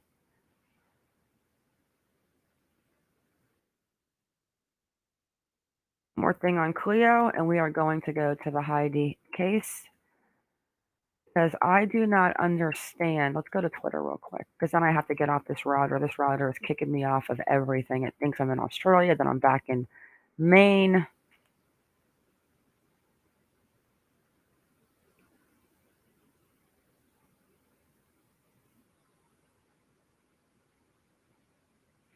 Now let's see if it's going to change.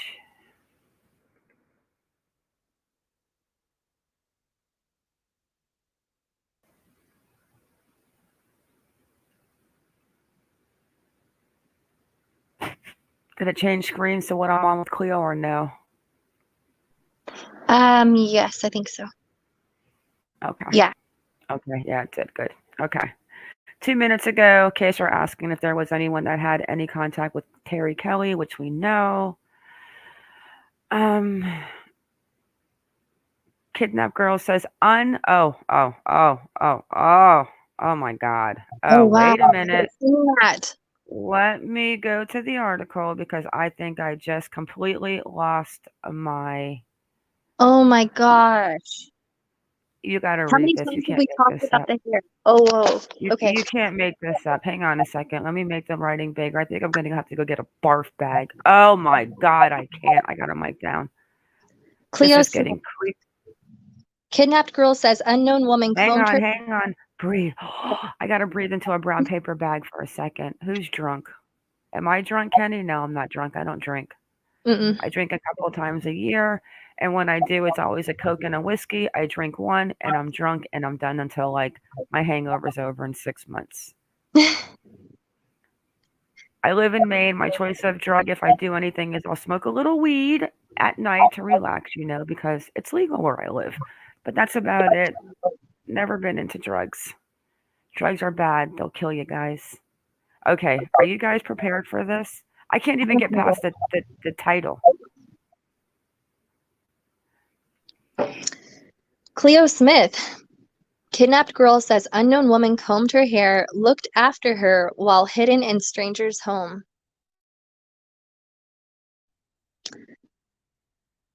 Wait.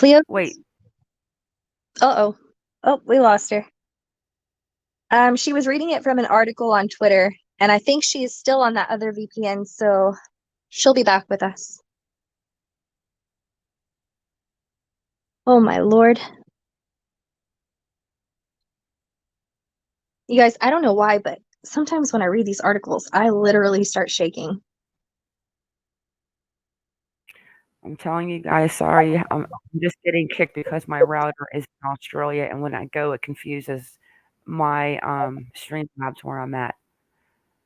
Shredder, it does look like there is another person involved. Wait. Yes, but let me ask you, are they talking about Cleo being hidden in the home? I might have got excited and just exit out. Did Cleo was hiding in the home, or was a strange woman hiding in the home? Okay. Guess we'll find out. Can you see that, or do you want it bigger? If you could do a little bigger, that'd be great, but it's fine. Cleo Smith, a 4-year-old Australian girl who was kidnapped and held hidden for 18 days, says a woman helped take care of her while she was held inside a locked home in Carnarvon. Daily Mail reports that the 4-year-old Cleo told police that a female combed her hair and looked after her while she was held in the stranger's home. Police arrested Terry Kelly, 36, last week and charged him with kidnapping, but so far, no other person has been charged in the case. As Crime Online previously reported, family members reported Cleo missing on the morning of October 16th from Blowholes campground in McLeod, where she was staying in a tent with her family. Cleo's mother, Ellie Smith, told authorities that they woke up to find her missing at 6 a.m. They reportedly last saw her around 1:30 a.m. that morning. Last Tuesday, Police Commissioner Chris Dawson said investigators got the tip they needed that helped them locate the child. That tip apparently had something to do with a suspicious car. Police previously reported that they spotted a passenger vehicle and not a large truck leaving a campsite in the Western Australia Gascoyne region. So I think they call that like what we call an SUV. I think that's what they call the cars over there. So now he had a woman. You know what? I don't know if this gets even creepier. That what kind of woman is? Oh I have to breathe my! for a second. I'm starting to really think that these people are what they were talking about, Senior Sergeant Blaine, when he said that there's a ring of these people. Kenny, you know I love you to pieces, right? But let me say something real quick. I know that you don't think that people get those real life dolls there. He was probably into the Barbie doll fetish thing because they have different doll. People are into different types of dolls in their little mind. I consider a Bratz doll like more of a Barbie doll family, right? Or am I wrong? Yeah, roughly. So he's got more of that little Barbie doll thing and we've seen the pictures of his Instagram where he was putting his dolls in weird positions, and each little doll has its own feelings, its own little life. It's almost like he's a fourth grader, like when you used to have little erasers and stuff that you got so excited to buy and put in your little school box and you didn't want to use them because you had like a little dragonfly or a butterfly eraser and it was like your little butterfly. You know what I'm saying? This is how this guy's mentality is with dolls.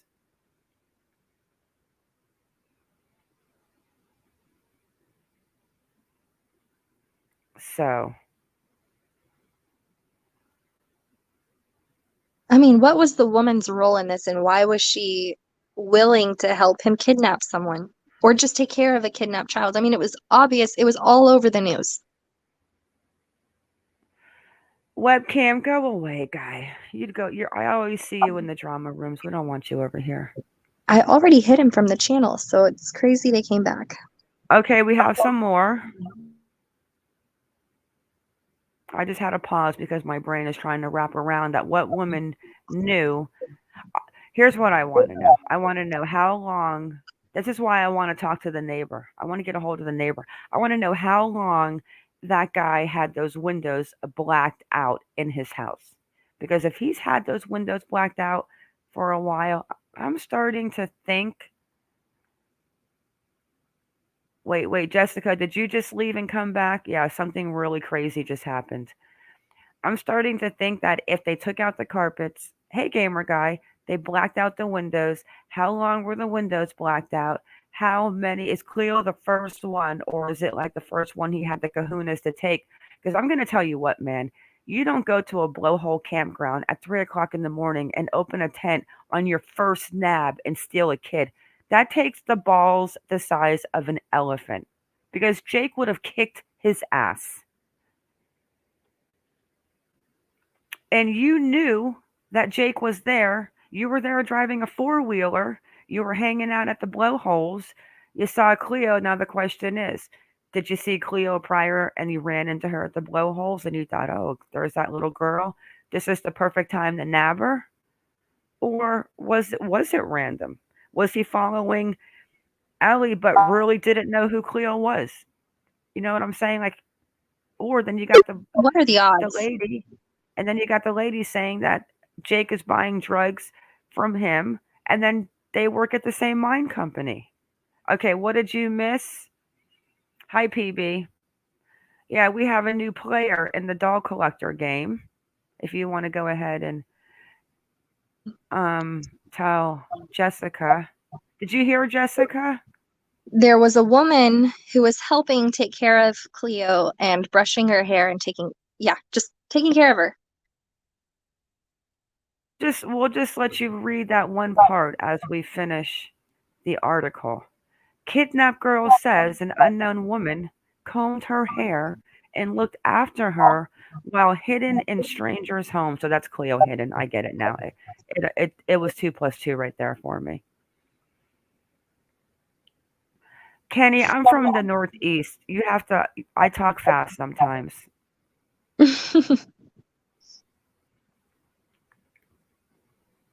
So there was a player. Was it his girlfriend? There's so many freaking questions. Maybe he did have a daughter living with Oh, him. stop, Vanilla. Oh gosh, woman, you need to stop. You are going to put me into a.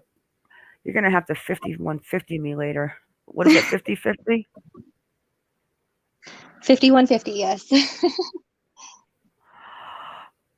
Okay, let's finish this article. So yes, we were just closing out on the Cleo story. I decided, well, I accidentally put in Cleo instead of Heidi, went to Cleo's page, and we are finding new information of a woman that was there combing Cleo's hair. And then we're at this part. Shredder, I had that same theory early on. Okay, look, me and Deputy Commissioner Blanche and others talked about it. We were trying to find a car, Police Commissioner Chris Dawson said on KIIS 1065 radio. I'll leave it at that. Detective Superintendent Rod Wild, who led the team who helped find Cleo, said that there wasn't one single thing that helped them find the child, but instead a number of things that lined up. Analyzing all of that information, gathering it all, working through it, and finding that needle in the haystack, Wild explained.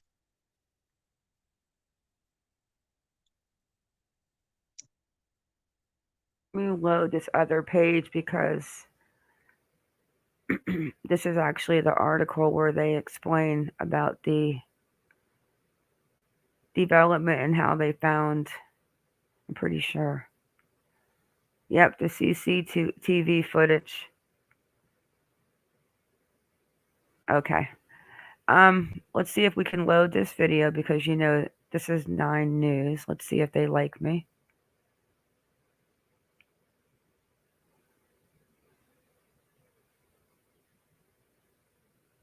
WA police are investigating if the man who allegedly abducted 4-year-old Cleo Smith from a remote campsite acted alone.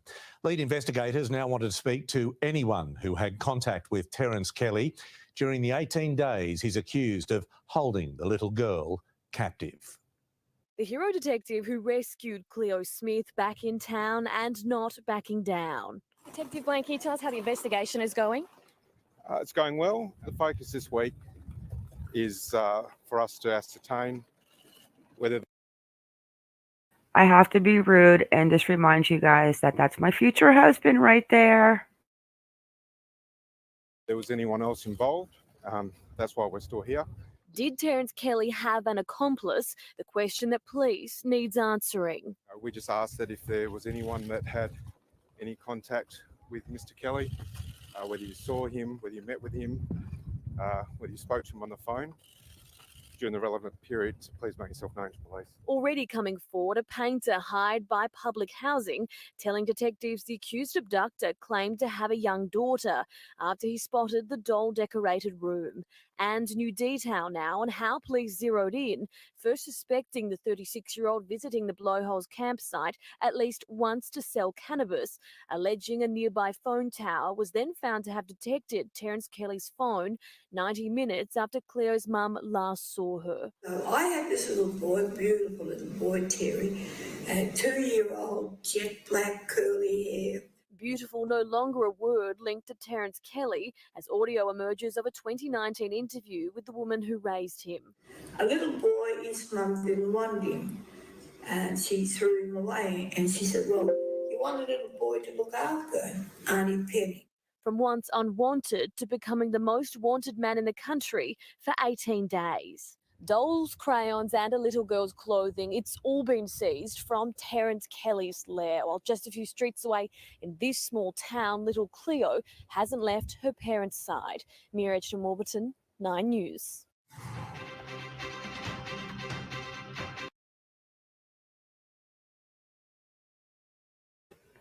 That was actually an awesome video right there.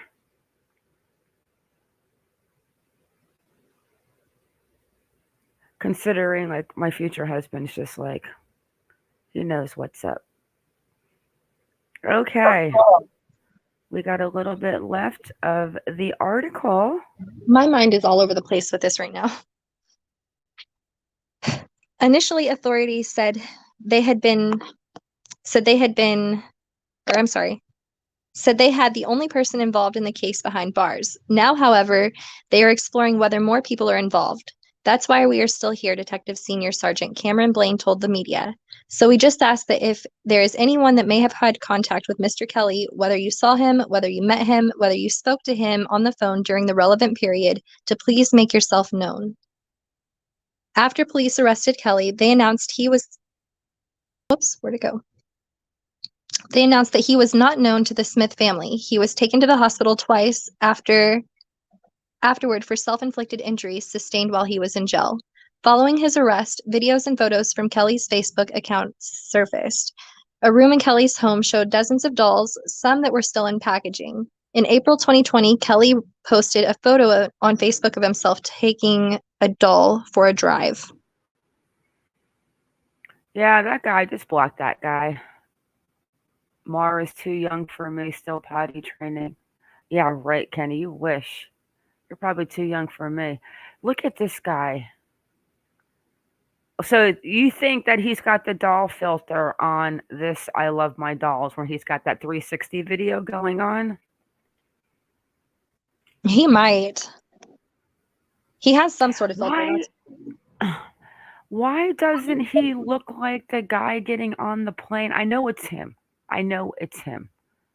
But now who is this lady? We're going to go back into the Twitter in a second, but So, I don't know. The comments have me thinking, what if he was cross-dressing and going in there and taking care of Cleo as a woman? Would she have known at the age of 4 that, okay, this necessarily isn't a woman, it could be the same person. However, right now they're wearing a skirt and maybe a wig or who knows what. My mind is all over the freaking place right now. Okay, I just saw a squirrel. Okay, this is the last part of the article right here. I love taking my dolls for drive arounds and doing their hair and taking selfies in public. I can't. Thread. Oh, yeah, this guy's really normal. He needs to be in a prison where he's going to probably be killed. And I'm not saying that seriously. This is not funny. This man is you need to tell them what you thought to earlier when you told me about the MJ thing. Okay, let's finish this article. Okay. Stay calm, Mar. Shocked neighbors. Go ahead. I think I'm going to direct a movie about the doll collector. Oh, gosh. Oh, wait. See what Kenny just said? Yeah, we're going to look further than that. We're starting to see some more news coming out. Okay. Shocked neighbors at the Tonkin Crescent neighborhood said that Kelly was a loner that mostly kept to himself. Another neighbor said that they noticed Kelly leaving the home more frequently in recent days and returning with groceries. A spokesperson for the police department stated that there were no updates this time about the possible mystery woman, but explained that inquiries are continuing and could take several weeks.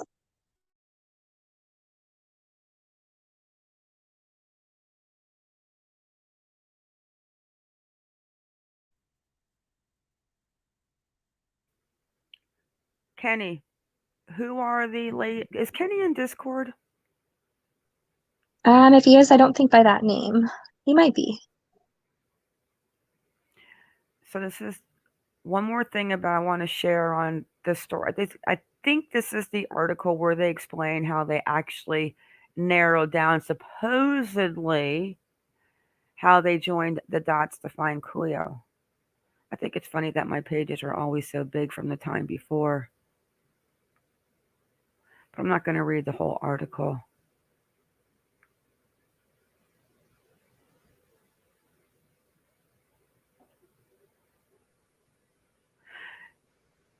Okay, so it's methodical analysis of thousands of pieces of information and data helped police discover the needle in the haystack that led them to Cleo.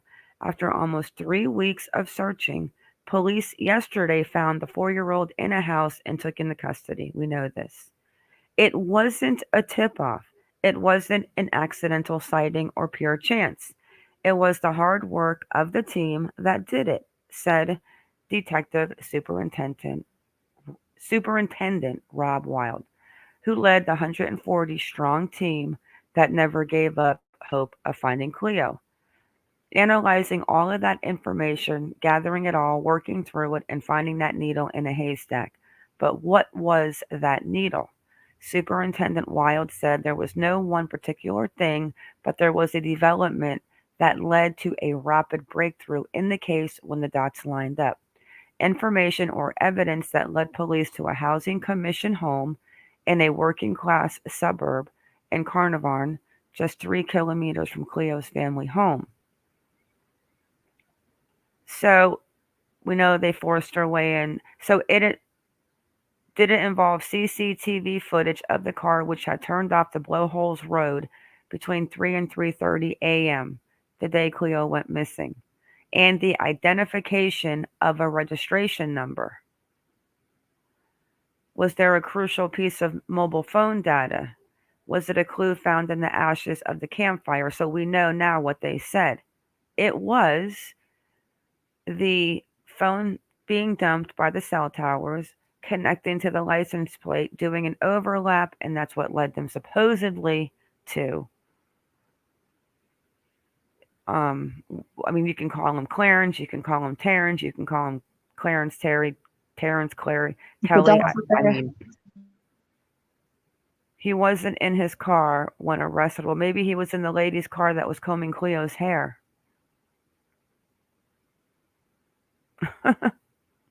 They're in every chat game, or I think it's a bot.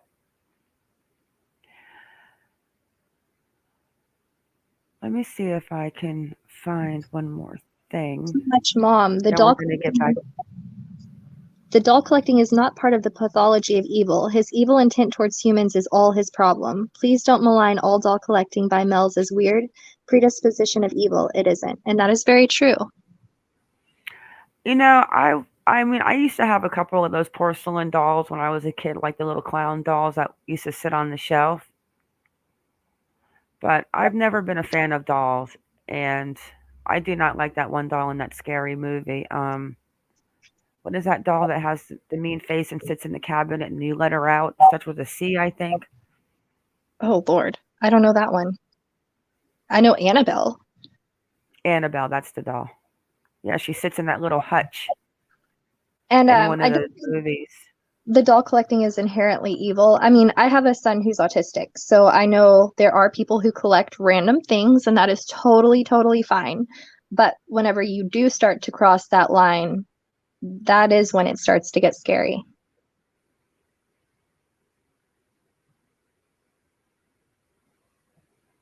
Hang on one second, I'm reading something.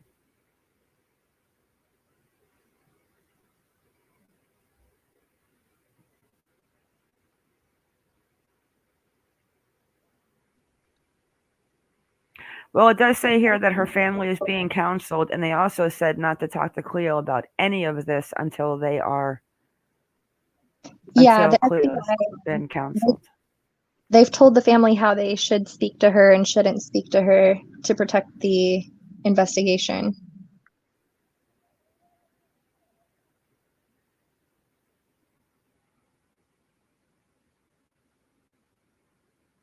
Interesting stuff. Let's get back on Twitter and see if we can find anything new.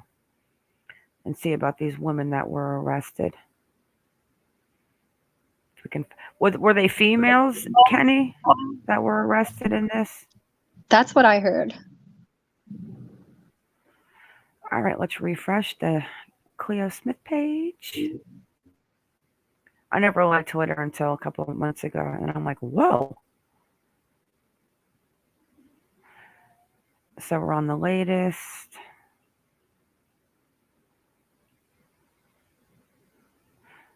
took a much more sinister turn, harmless dog collecting loner to a more organized child exploitation. Luckily, Cleo was rescued early. That's weird. Yeah, I'm telling you, it's going to be a whole 1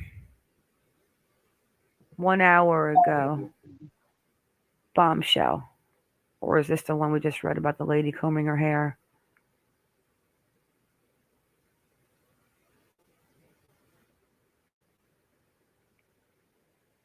Is it changing on your side now? Not really. Oh, okay. Now, this is one of those websites. We'll go back into Twitter. I was going to say Twitter. But this is interesting because I'm not sure if they found. Here we go, 1 second. A laggy site, though. It's that Daily Mail. See if we can get through it without it starting to freeze.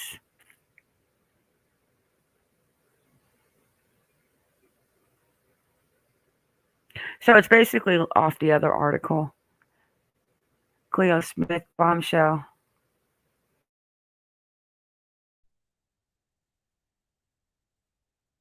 If women were involved, is this maybe part of a trafficking ring? And was this stage 1?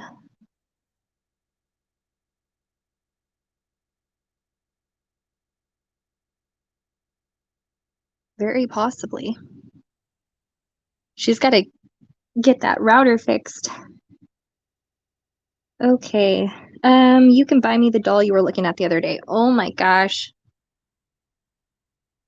So I don't think you could just go into a regular store and get those. I think you actually order those off the internet.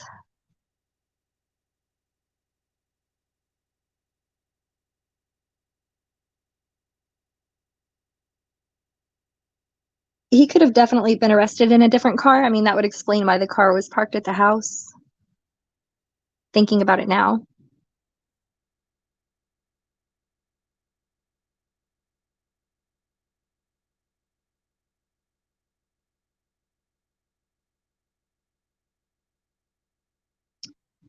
All dolls are evil. Maybe not the people collecting them, but definitely the dolls or whatever hides between them. They used to scare me when I was little, for sure. Their eyes seem to follow you. All right, I had to disconnect the Australia trip, guys. I'm back in the United States now. It's just going to keep clicking me when I try to go to certain websites because it confuses me and it's asking me what country I'm in. So let's try to hope that we can open up these few websites without having to fly to Australia on my private jet. Okay.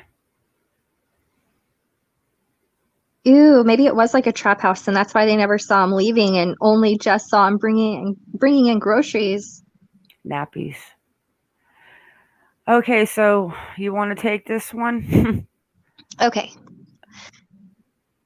Cleo Smith bombshell as brave 4-year-old tells cops woman brushed her hair and dressed her while she was allegedly held captive for 18 days in doll-obsessed loner's derelict home as hunt begins for mystery accomplice. So what does that say? Kenny, did they not find everybody or did they find them after this? This was out like an hour ago. But then again, what time is it in Australia? So it was probably out earlier because it's in the middle of the night. He said it was 3 o'clock back then. So did they find, which we'll figure out in a second because we're gonna find out, we're gonna look. But have they found the mysterious woman? Okay, let's see.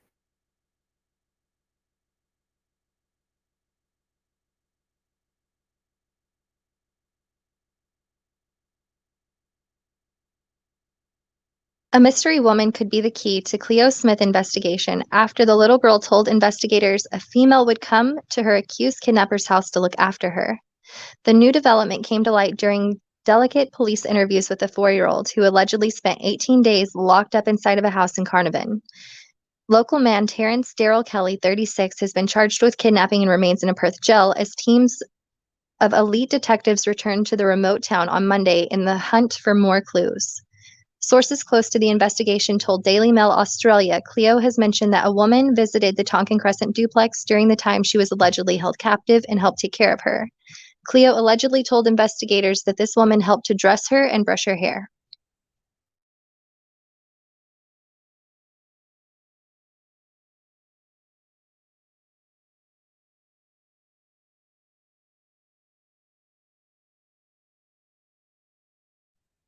More pictures of the duplex.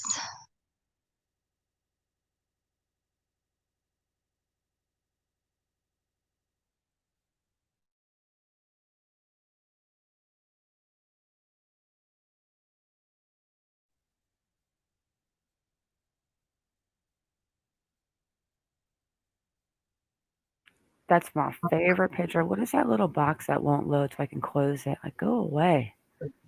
I love that picture. Yeah, you're okay now, Jake. We forgive. Oh. He is so strange. This dude is like what is wrong with him? Like he's I don't think this guy belongs in a prison like where he's at, and I really hope that they have him like I really don't want to see other prisoners kill him. I don't want to see him kill himself.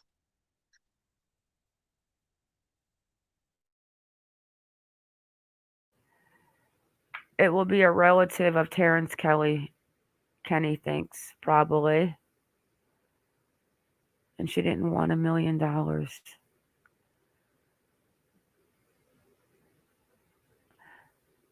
And that was all the garbage pictures.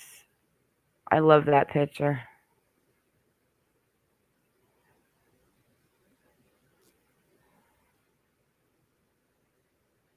I just figured that we would look at the pictures that way since this one didn't want to load. All right, let's go see what they say.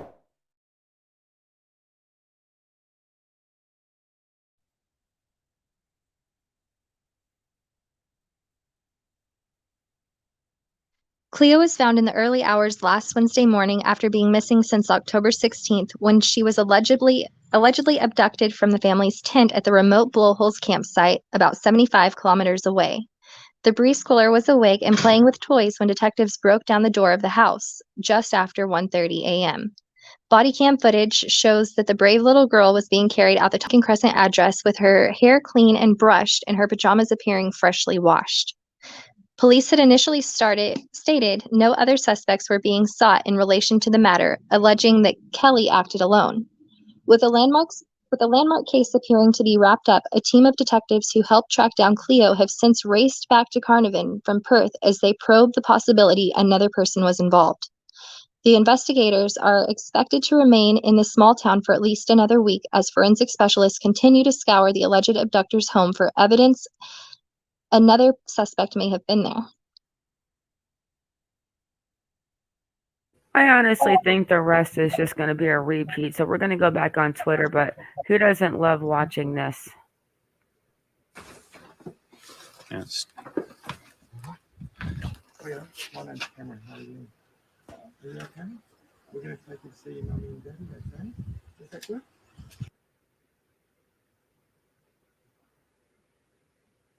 I love that video. The Medicare annual. I don't know. And then the whole barefoot thing bothers Roman me. period. Kenny, do they have solitary confinement in those jails over there in Australia where they keep the prisoners separate so they don't get killed? Or they can't kill themselves, like suicide watch? Is there an ad playing? There was. I muted the site. But I'm going to unmute the site. And we're going to watch what his grandma says. Oh, wow.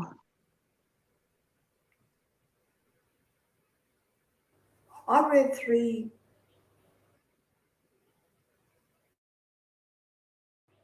boys that my daughter passed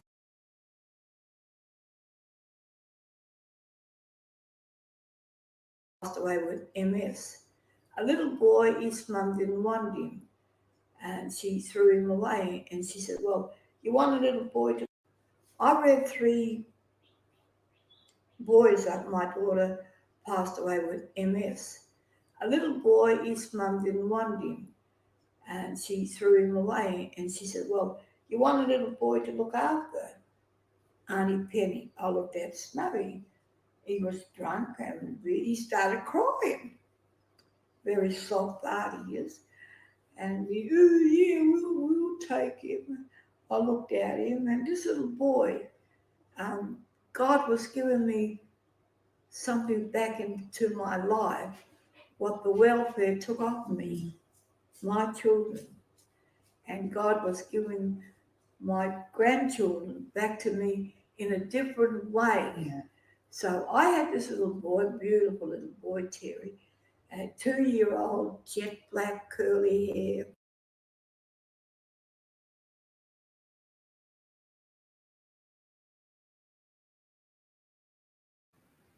You know, let me get rid of this. Viral video because her response.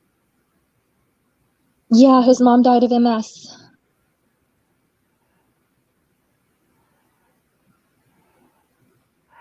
Whew.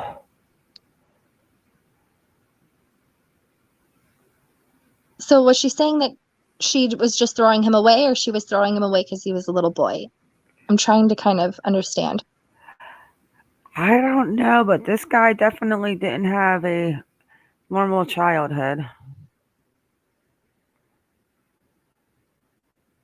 Little Cleo, she's so cute. All right, let's get back into Twitter and see if we can find who's this female. You know, does it make you feel better that maybe the female was the one that bathed Cleo? I mean, it makes me feel better. No, it makes me feel worse, No? honestly. It makes me feel like maybe his mental issues were being taken advantage of by somebody who did understand. What are the odds that stop. 2 mentally ill people there doing this, and one of them had the sense to take care of the daughter? I don't know. I don't like it. I'm gonna throw up. Hey, my elderly cats. I am going to. So there's a. Okay, let's get back on Twitter for a second. I need like a brown paper bag. I cannot believe that there was a female woman combing her hair, and you What don't. was her motive? And you don't find that strange. Like, what in the entire F is going on in this world? Let's go back into Twitter. See what other disturbing things we can find. Let's refresh it in case something just popped out of the rabbit hole.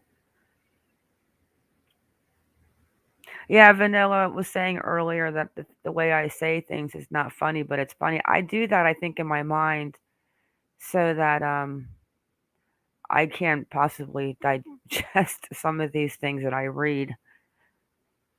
38 minutes ago. So we know they're looking for people to contact. So they must have got. Go ahead. So they must have flown on the plane to Carnarvon after they found out that Cleo was talking about a woman combing her hair.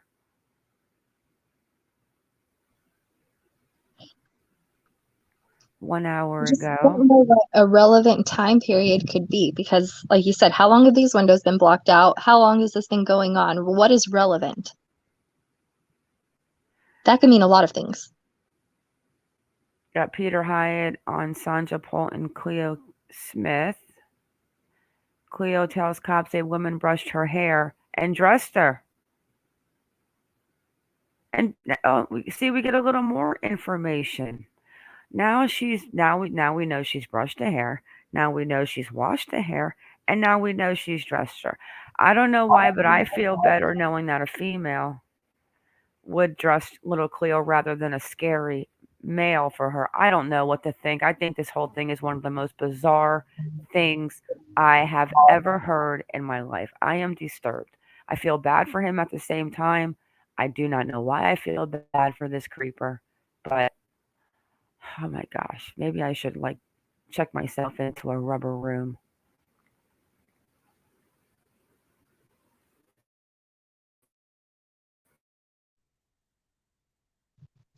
Kenny said, what if she was washing away evidence? So that's why I hate this case. It's taking me down roads I don't even want to fathom. Kenny, they removed everything out of that house. They removed the carpets. I have pictures. I have it all. I think he's talking about in terms of washing Cleo and making sure her clothes are freshly washed, all of that. So you have a girl that's into this too, and it's not like the girl doesn't see the doll collection. So let's go back and see what else. I mean, this is getting more bizarre. This is just like, this is going to be on Australian 60 Minutes. I love that show. And then it's going to be a movie.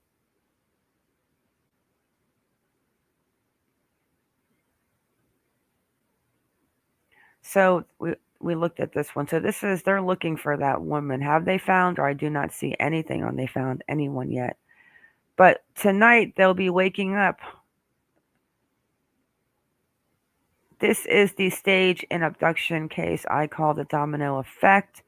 I pray you get justice, the truth, and everyone involved. Your evil crime was brought to justice.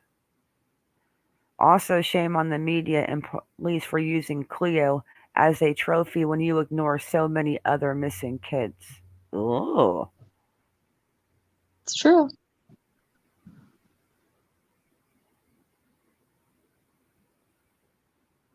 Huh.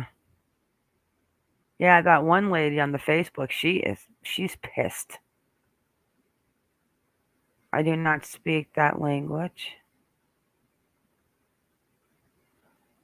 3 hours ago, they are not reporting the new developments in the case of Cleo again. Remarkable. Well, when I was going to sleep last night, I kept seeing everyone talking about he was getting new charges for the stolen identities of up to 30 people. And I haven't seen anything more about that, so I don't know. Hello, good morning, Peter. You guys want to watch this?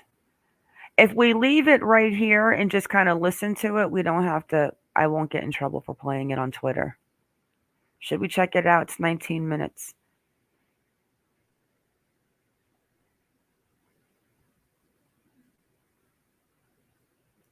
Yeah, but this is getting strange. This is like now you've got someone else involved.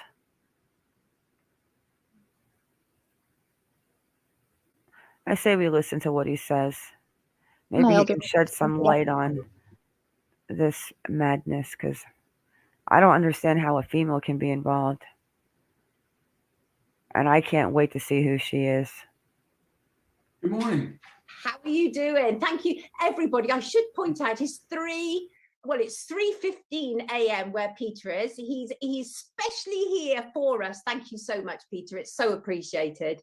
And obviously, as you know, as soon as you said you were coming on, people went insane because people do love Peter's work. People, if you don't know Peter, he's a world-renowned statement analyst on deception detection. Obviously, you've worked with the CIA, you run seminars for law enforcement, intelligence, military, business, etc., etc. And I asked you to join us this morning because there's two world famous cases that have been going on that you have been commenting on. And those are Cleo Smith, the little 4-year-old Australian girl who was abducted from a tent, and Gabby Petito and Brian Laundrie. So let's start off with Cleo Smith, Peter. And obviously Cleo, abducted from a tent where camping with her mum, stepfather and younger sibling, abducted, 18 days later found. And one of the things that was really important, obviously, was the early interview, which you've said to me, but the early interview with her mum and her stepfather, who was rather silent. And one of the things that you've said to me previously is early interviews are key because subsequent interviews are more polished. What did you think about that early interview with Cleo's mum? The early interview was something that contained some sensitivity, and many people concluded that she was deceptive, and based on the odds or statistics, it's likely. But there was something within the interview that is not always understood, but it can be, especially for your viewers, it can be compared to the interviews that the McCanns gave over missing Madeline. which is very fascinating. This is called linguistic disposition.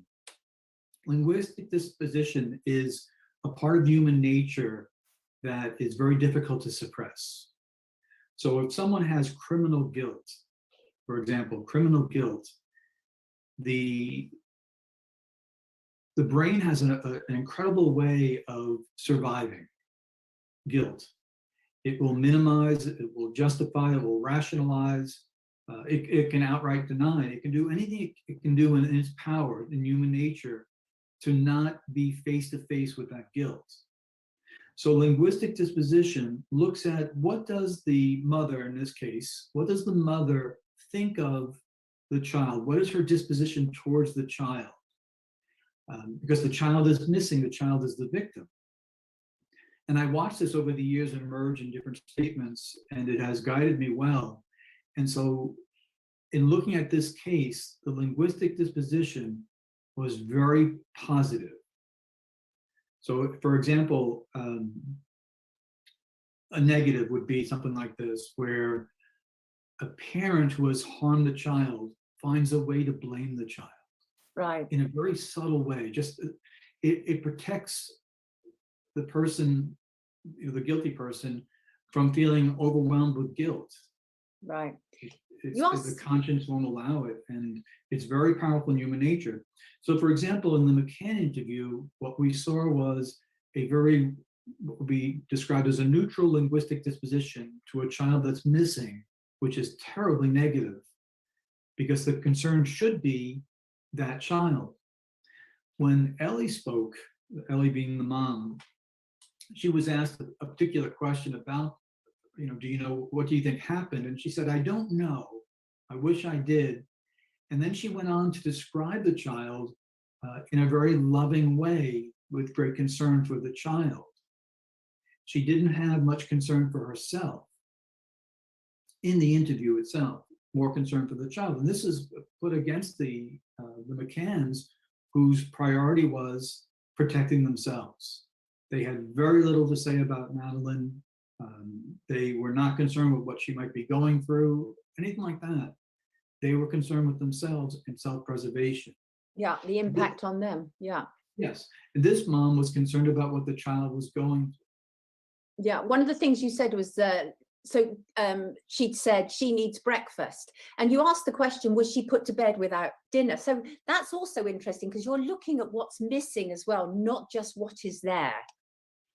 This is what I think was confusing for many people. And I don't blame them that they got the conclusion of the matter wrong, because there are things there that are concerning.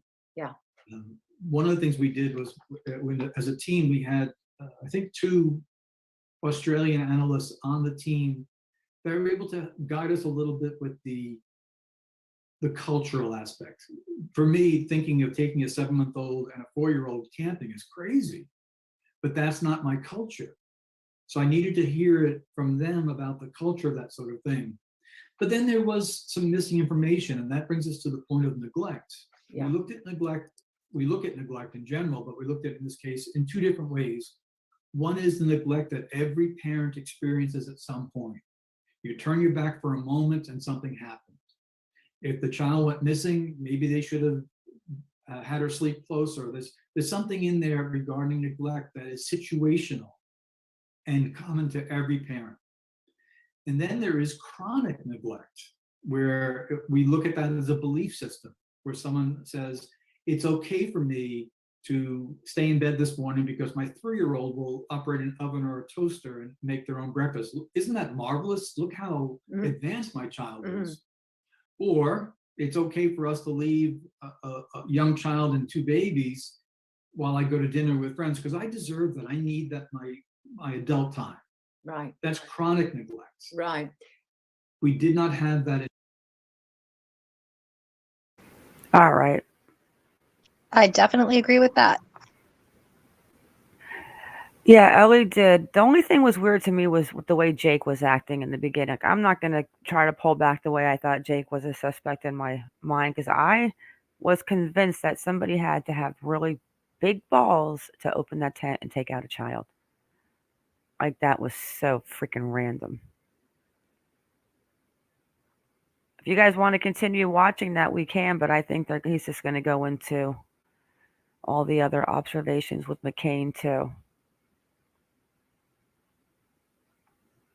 Let's go back on Twitter and see what else we've got. Let me refresh it. Kenny, I think we're going to have to wait till tonight, even though tonight's the book club. I think we're going to get the news out tonight. 4 minutes ago, we know that there might be a second person involved. This is what everything's coming up with now. Western Australia, my favorite news station. I love you so much. Police have revealed that a second person may be involved in the alleged abduction of Cleo Smith. Well, I do not think that Cleo was making up the fact that there was a woman there brushing her hair. That's why my future husband landed down. Now I want Doritos.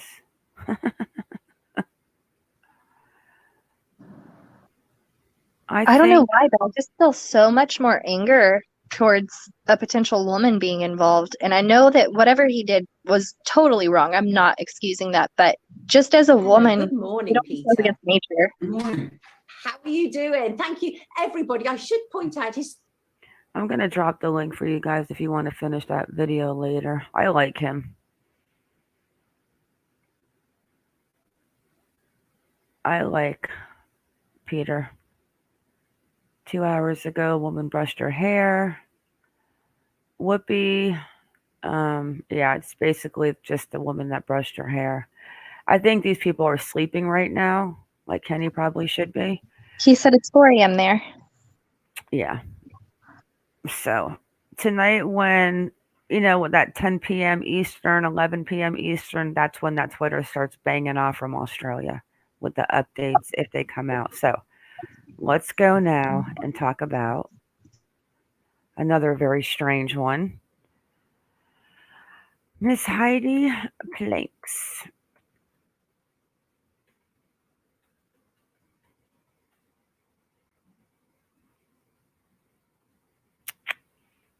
Wow. 18 minutes ago. This is just as bizarre. Yeah, they this is what I'm still gonna say it. My opinions on this are, I think it could either go, the husband could be a creeper for a couple of reasons with what we were talking about the other night, like just how he's there, like he's just there. He's just always there. He's got like the phone, he's got this.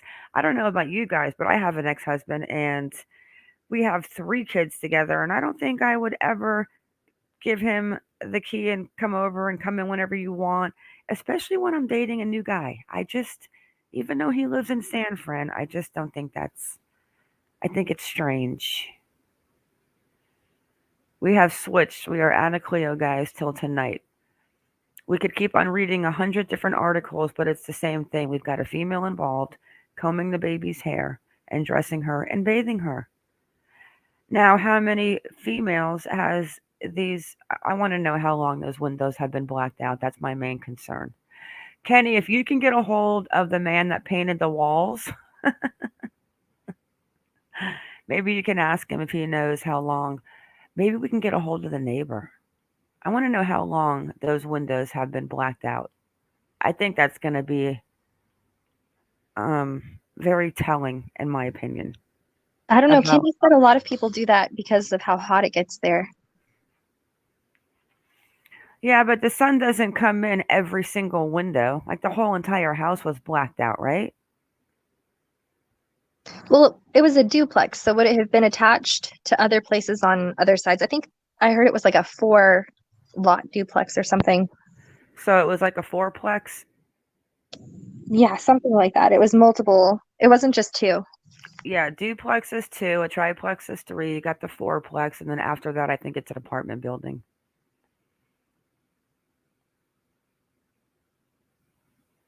Yeah, okay, so let's get back into, well, you know what, guys? If something pops off tonight with Cleo, we will go live after the book club. Don't tell my boyfriend. I didn't hear your answer, Vanilla. Are you over in Australia?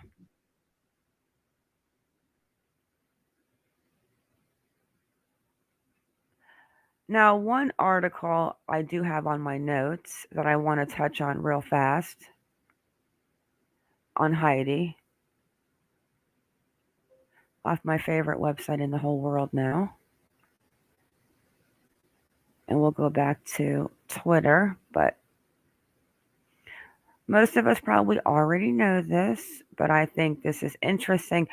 And whatever we say, this has nothing to do with racism, racist, you're black, you're white, you're married to Asian, Chinese, Mexican, Indonesian, Iraq, Arab. It doesn't matter. This is not what this is about. But a couple of things do stick out to me that I find interesting with the. Oh, don't make me. See, I have to connect to Australia in order to see that website. But I have a backup one from America. Vanilla is in Kansas. They always want me to go to Australia. Yeah, well, I got backup on this one. I just happen to really like that WordPress website because there is absolutely no spam on it. It's so clean. But we've got this one.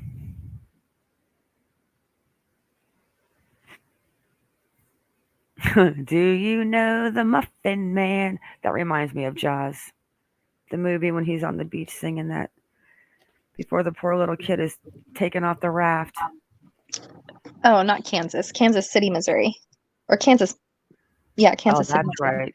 She's by Lebanon. Have you gotten in your car and drove by that moon road, Noah, just out of curiosity, or you're just not doing it? I think I would have probably have already put up a deer cam. I'm only If you kidding. do, can you take your camera with you and bring us along? You think so, Shredder? No, we have to remember the boss he has a partner. His partner is in jail.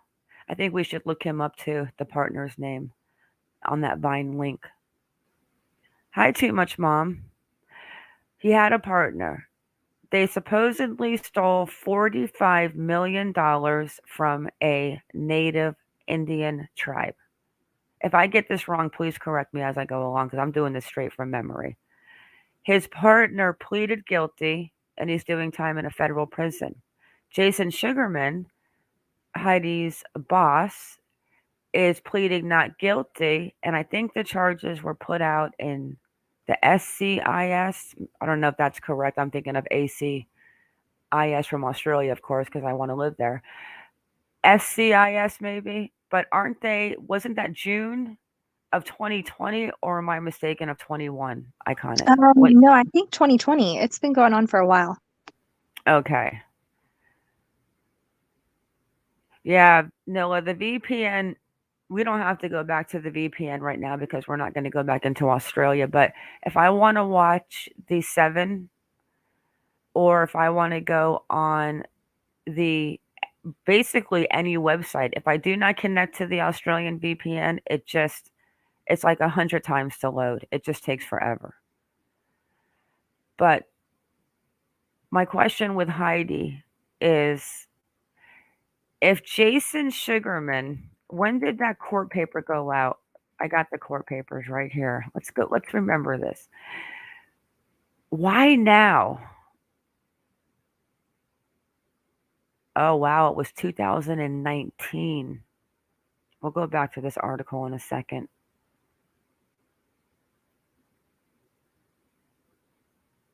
Look at how big it is from the last live. June 27th, 2019, the SEC charges the new defendant in $43 million tribal bonds Ponzi.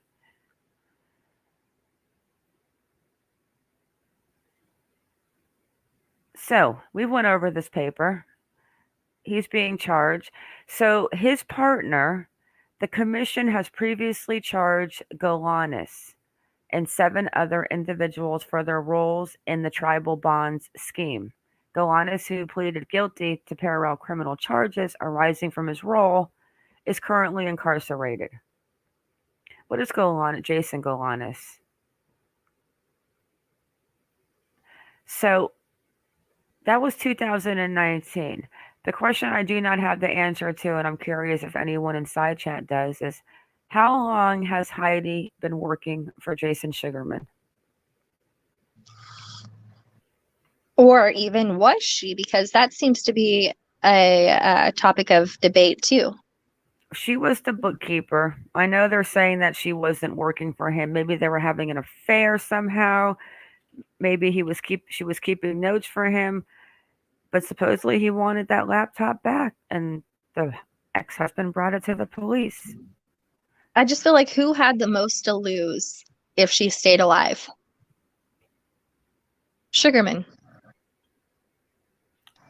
But how do we really know that she had any idea what was going on with Sugarman? How do we know the ex-husband's telling the truth? I don't know. Like the comments say, why would she be afraid of her ex-husband though?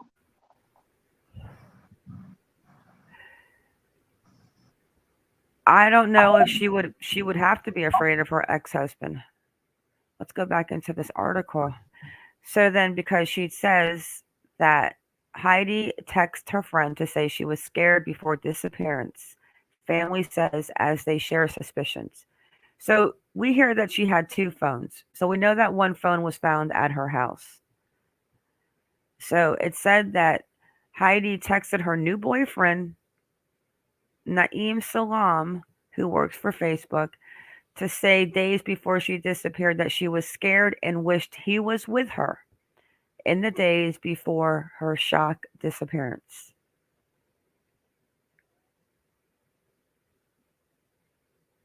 And we know her leaving the soccer game, edgy, leaving at halftime. The dog is found on the 28th floor of the apartment complex. And how was he found? That's the part that makes me kind of weirded out a little bit. Vanilla says she's been employed at Camden Capital Partners for the past 5 years, starting out as the personal assistant and working her way up to bookkeeper. Mm-hmm. Even though they say she's not working there, she's the bookkeeper. So this is all going down in 2019. I mean, Sugarman could definitely be trying to set her up. I agree. It is sus as hell that the company is saying she never worked there. But then they're asking for the laptop back. You can't have it both ways. Why would she have your laptop? And how, when the dog's microchip went off, was the husband, it just happened to go off on the phone that was left at the house? And the mysterious phone with the text messages saying she is scared is the one that just happened to disappear?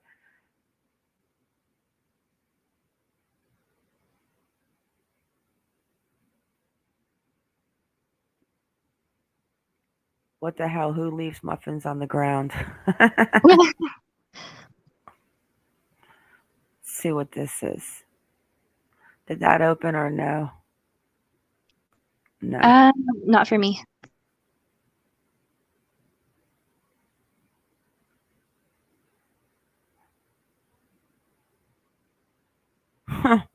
This is weird. There's absolutely nothing new on her case. I'm not ruling the husband out yet. The husband could be upset for a few reasons. Shredder, that's another thing. Where is the car? Yeah. Where is the car? That one mother went missing. I forget what state it was. It was last year, and she was last seen at the Walmart during COVID. And then they found her and her car in the water, in like a retaining pond. Her name was Stephanie Hollingsworth. Hollingsworth. And she was found like in her car in a retaining pond. I forget what state that was.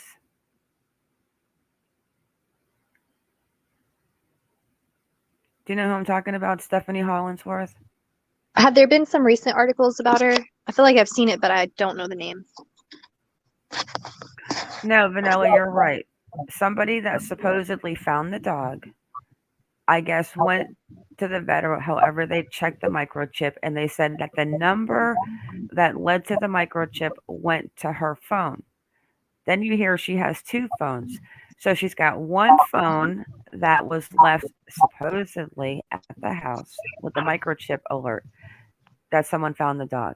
Then you have another phone where she's texting her boyfriend that just seems to be missing. So she's doing 2 phones with 2 personal use on it, because those to me are 2 personal things, not work related. I don't know. Something's very strange. Let's hear what the friend wants to say about this one. Let me close these extra tabs. Are doing everything they can tonight to find her. And an especially difficult day for Heidi Plank's family, as her young son celebrated a birthday without his mother. Kicking on, Stacey Butler has more on the efforts to find her tonight. We're definitely tired, but we won't stop. As Heidi Plank's friends. All right, guys, we've seen that one. That's it. There's nothing else new. The timeline, we know that she was seen on surveillance at the apartment where the dog was found. All right, let's check out this last article, guys, see if anything's new, and then I have got to go to the real world. The timeline, which is not new, but let's just see. Leaves the son's football game. So which phone did she have when she left the football game? Did she have the other phone that was still at home? The phones are weird. The dog being found on the 28th floor is weird. The car is missing. The phone's still at home. The car remains missing after her laptop were found at her home during a wellness check. So they went there on a wellness check 3 days after she left her son's football game, because that was the 17th, on the 20th. And the phone is there and the laptop is there. Then on the 29th, they raided her home. 9 days later.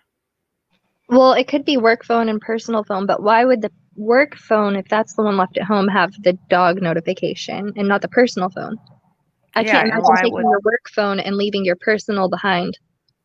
Okay, but exactly. So if the personal phone was left behind, where is the message supposedly from the boyfriend saying that she was afraid? That phone is obviously not found. And then the ex says that she was edgy at the game and she left at halftime. And he also said that she kept changing bleachers. Maybe someone was watching her and she knew it. And so she kept moving, trying to see if they were still watching. Okay, so the same day that she leaves her boys' soccer game edgy at halftime, the dog is found in that building the same day, the 17th. So the LA have not said if she's connected to the complex, but we do know that she was seen on surveillance camera in that complex. And we know how the dog was found from the chip. And they called the number and it left a message on the phone that was left at the house that the husband just went over and started looking at. And all of a sudden, the people are telling the husband that they want the laptop back. Something's just so freaking weird. And yes, the car is obviously still missing. I just feel like somebody was hired to do this. And then let's see what this is. I'm not sure if I saw this video about the dog on the 12th floor. Her ex-husband says later that Sunday, her dog was found on the 28th floor of a high-rise apartment building in downtown Los Angeles, but Heidi Plank and all other traces of her were actually gone.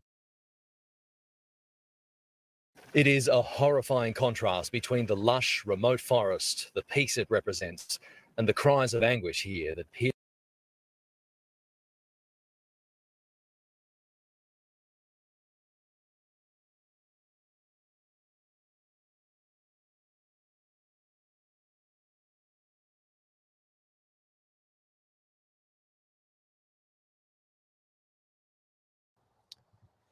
Her ex-husband says later that Sunday, her dog was found on the 28th floor of a high-rise apartment building in downtown Los Angeles, but Heidi Plank and all other traces of her were actually gone.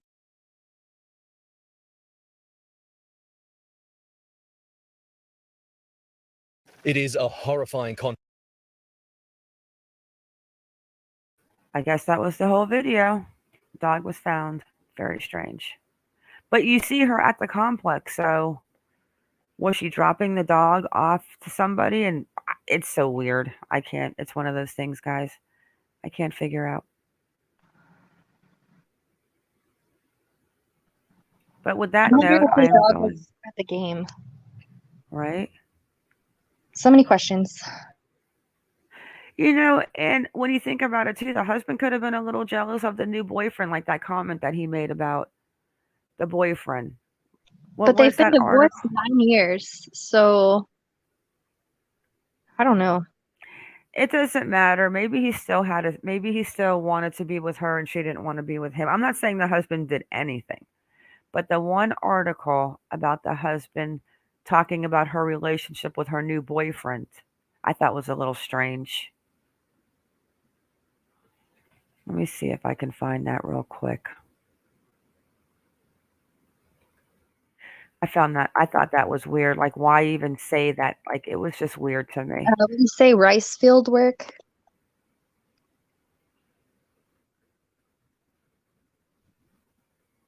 What work? He said rice field work or something like that. Her boyfriend works for Facebook. I know, but the comment the husband made about him. Yes. He said something that was- racist like rice field work or something. That was totally the comment. He made a comment like he worked in the rice field. And that's true, BTU. They did have a lot of custody issues going on. Here it is. Here is the article.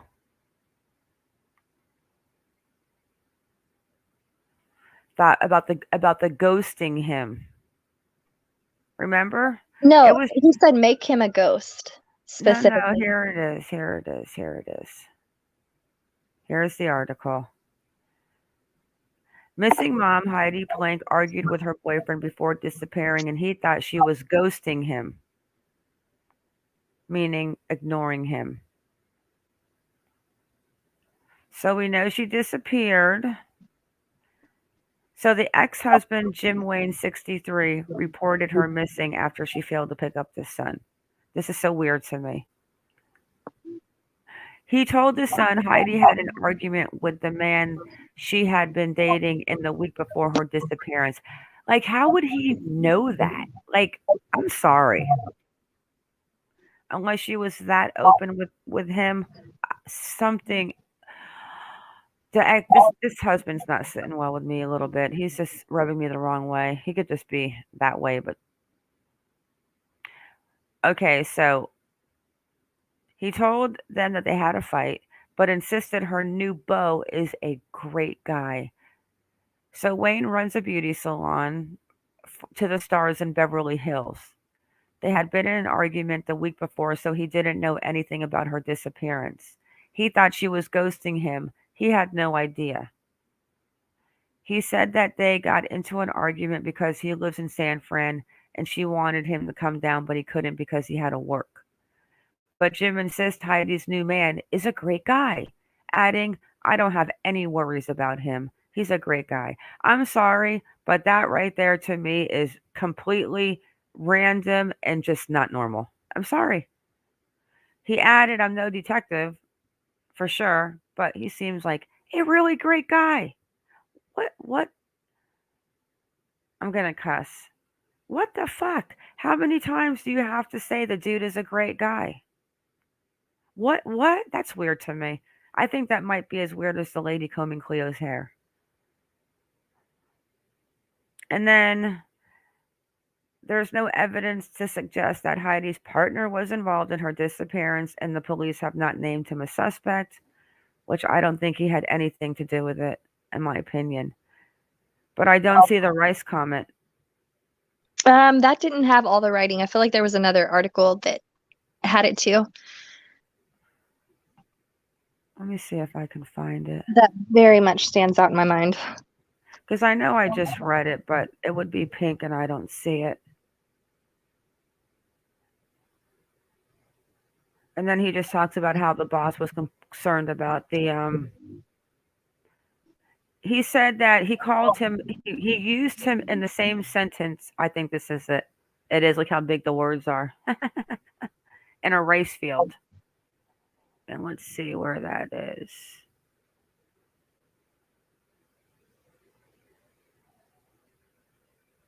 That's where I got it.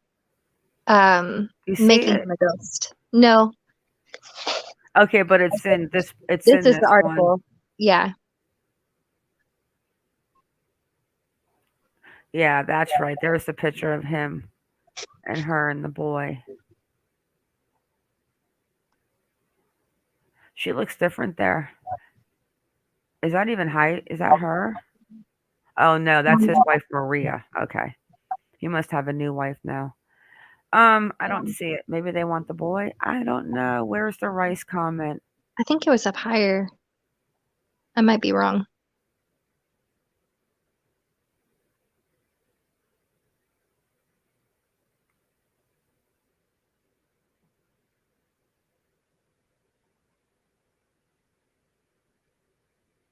Well, here he goes about the great man then.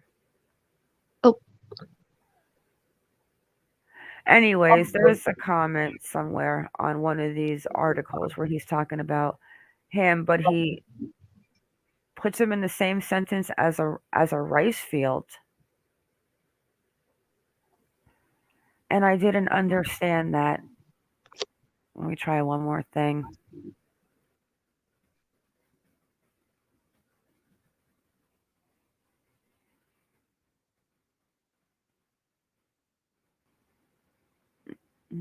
It might be on this one. Yep. This it's somewhere in this article. Oh, wait a second. This might be the one with her boyfriend on the picture.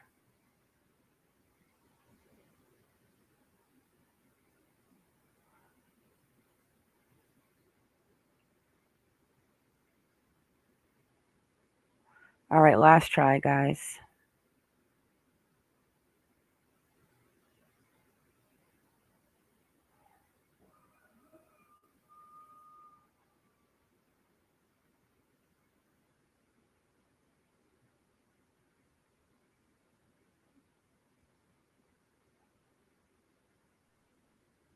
Okay, it's got to be here. It's got to be in this part. Really wonderful man. Okay, Beverly Hills explains no worries about him. He's a wonderful person. I am not a detective. They thought she was just making him a ghost with Heidi. Here it is. Okay. He lived in San Francisco and she wanted him to get off. So they said they went into discussions, but he couldn't because he had to work to said rice field. I'm sorry. That to me is just freaking bizarre. This guy is weird. The wonderful guy. No. He could have been jealous. It could have been a lot of factors because he's a black man. He's a good looking black man. But you know what? Maybe I'm just speculating a few things out there. The comments that the ex-husband makes to me are just a little Yeah, he bit didn't have to throw that last part in for any reason. just a little bit odd, in my opinion. It's more likely that Sugarman had something to do with it, but 2019, and then she just gets this boyfriend, and all of a sudden everything's coming to a head.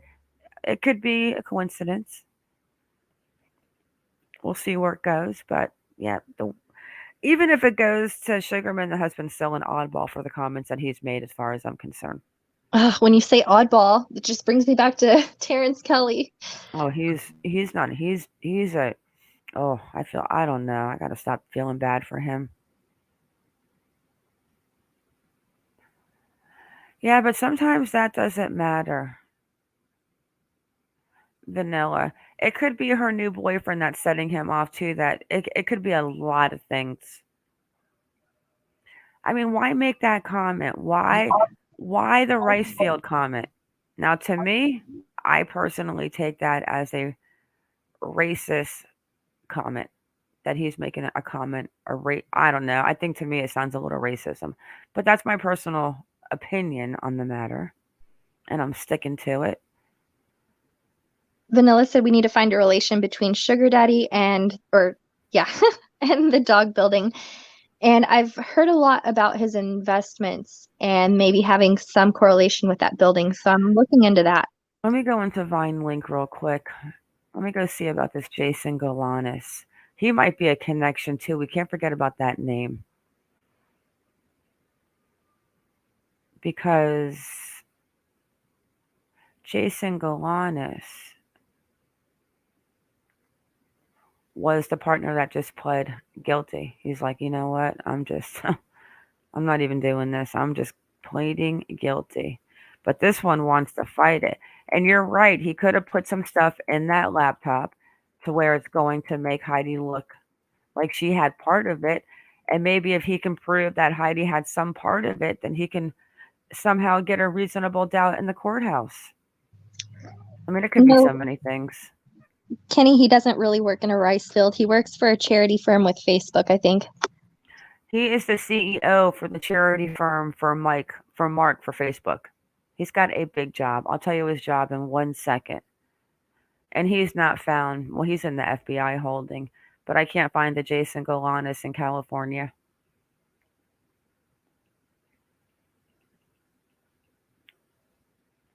Her boyfriend is dating. He is Mark Zuckerberg's charity with the vice president of Takahiki. The Sun can reveal exclusively. He's like the CEO. Well, he's the vice president of operations at the Chan Zuckerberg Initiative Credit. That's what he does. He's got a good job.